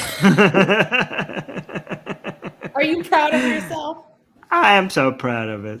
Oh, so for people that might not be seeing this, because we do have audio version as well, this is our very famous Allah is Gay shirt, which actually I should post a link to it in our live chat as well. Mhm. By the way, tell our editor to post a link to the shirt at the top of the so let me actually show you. Oh, the description, yeah, definitely. On the description. I have, damn. Yeah, so guys, if you're watching this later, the link to this shirt is under the video as well. So if you're watching the cut version of this video, so it should be on the very top line. Yeah. So yeah, this is so the 3 tweets that they are legally challenging us for is this one, Allah is gay, with the rainbow Kaaba. So this is the rainbow Kaaba with the Allah is gay. And this one, I like this one because of the salute and also the Saudi flag behind it. I don't know, it just makes it Shahada. special. Yeah, the Shahada. Right, look at that. It's beautiful. And then we have this one. Oh, this one just goes to a YouTube video talking about. Yeah, because we got a lot of pushback even from atheists about this, and you did a whole show. Oh yeah. Digging into the controversy. I remember that. That was very good. But what's so funny is that all of these tweets are from 2020, like almost 3 years ago. Almost 3 years ago. Yes, you're right. Some Look at this. authority in Pakistan is going through these, and this is their priority. 3 years ago. What's up with that? Like, they're finding this now? And also, our Twitter was down for 3 years. And we got our Twitter back, and they just... 3 years. Our main account was down for almost a year. Oh, wait. So, if you click on the link... No, it was at least 2 years. Like, our account comes back, and like as soon as it comes back, they go looking for, like... Oh, my God. Like, let's go take it on the streets. But look at this. This is when you click on this link, it takes you here. So you could select the color, you could select the shirt, you can select the size, but you could also like, I don't want it on a shirt. You could come and you could click on the design. I don't know how to do it actually. Oh yeah, customize. Anyways. These are our other designs. Okay, hold on. There's a way to get this design on like month. Go up, Armin, go up where it says home. Allah is gay. Nope, down. Oh yeah, okay. So if you go home and then you go here, Allah is gay, and then you should be able to get this on other things. I think if it ever loads. Well, it's not loading for me. Okay. Well, anyways, just get the shirt then. We do have another side. I'm so mad because I had this in storage and I just got it out of storage. I wish I had known. I would have brought it out for the occasion. Yes. So yeah. So Pakistan is not happy, and go in case they manage to take this down. You should get the shirts while it lasts. Yeah. Definitely. But no, wait a minute. I have to give a warning. Do not get this shirt and do not wear this shirt if you are in any place that this could be a risk to you. Please do not wear the shirt. Do not even think of buying a shirt if this could put you in danger, okay? Only do it if you are absolutely sure that this is not going to threaten your life, okay? Yeah. There you go. I would walk around San Francisco wearing that shirt in the open, and no one ever said anything to me, not even once.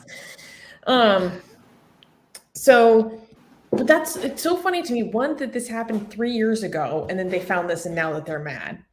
Okay, it's just like the priorities. It really gets to me. Yeah, it's insane. Yeah. Isn't it beautiful? I'm so proud of this. Look at that. Yes. It's more beautiful when you know it pissed off people. I remember what I was going to say. It always feels like a badge of honor when you get these emails from Twitter about the Pakistani Telecommunications Agency or authority, whatever. Like, because all of the like ex-Muslim activists that I follow, they'd always post when their tweets became illegal in Pakistan. And I got banned from Twitter before I ever got one of those. And I'm like, damn, I'm not in the club. Like, I didn't, like, these are how I earn my stripes, you know? If I haven't gotten one of these emails, I need to step my game up. So I feel in a way like I've finally started to earn my stripes. Yeah. I mean, I By have the an way, FIR against me in India, so I think that's better. even That's better. cool. That's That's better. cooler. I think you're covered. You're already in the better club. You're in a higher club. Rex21 says, "We love Cali art. Make more artwork. We support you. We make artwork every week, guys. We have blasphemous art every week. Just look in the description. We have some it's so sexy that I can't show you. We make art, blasphemous art of gods and goddesses and Muhammad and Fatima and Aisha and gods that you haven't even heard of from Greek mythology, from Roman mythology, from Viking, from North mythology, from even Filipino and African mythology, from Egyptian mythology, from Christianity. There's a lot of Jesus and Mary, sexy art, from a lot of sexy hijabi art. We make blasphemous art every week, and it's so sexy that I can't show you. And you could get it for free if you just subscribe to our newsletter. We make them and we send them to you. So in the description where it says get our blasphemous art for free, just go there and you could get them all for free, and it will just be sent to you every week. By the way, Secular Sakai is just constantly buying membership for people. Like, yeah, it's gone way above that 20 that we originally said. Like, so thank you, Secular Sakai. It's just happening. Thank you for that. Thank you. But yeah, so guys, get our blasphemous art. And also, guys, like the video right now, subscribe to our channel, hit the bell notification, and only if you are feeling financially secure, only then support us financially as well. Okay, only for people who are completely secure. There's ways you can support us. Our PayPal link is in the description. Our Patreon link is in the description. We have YouTube membership, and there's a donation button now also right next to our videos as well. And if you become a patron, you get our not safe for work version of our art as well. Oh, also, by the way, if you subscribe to our newsletter, you get my book, Why There's No God, for free, which was a bestseller on Amazon, and you get it for free if you subscribe to our newsletter.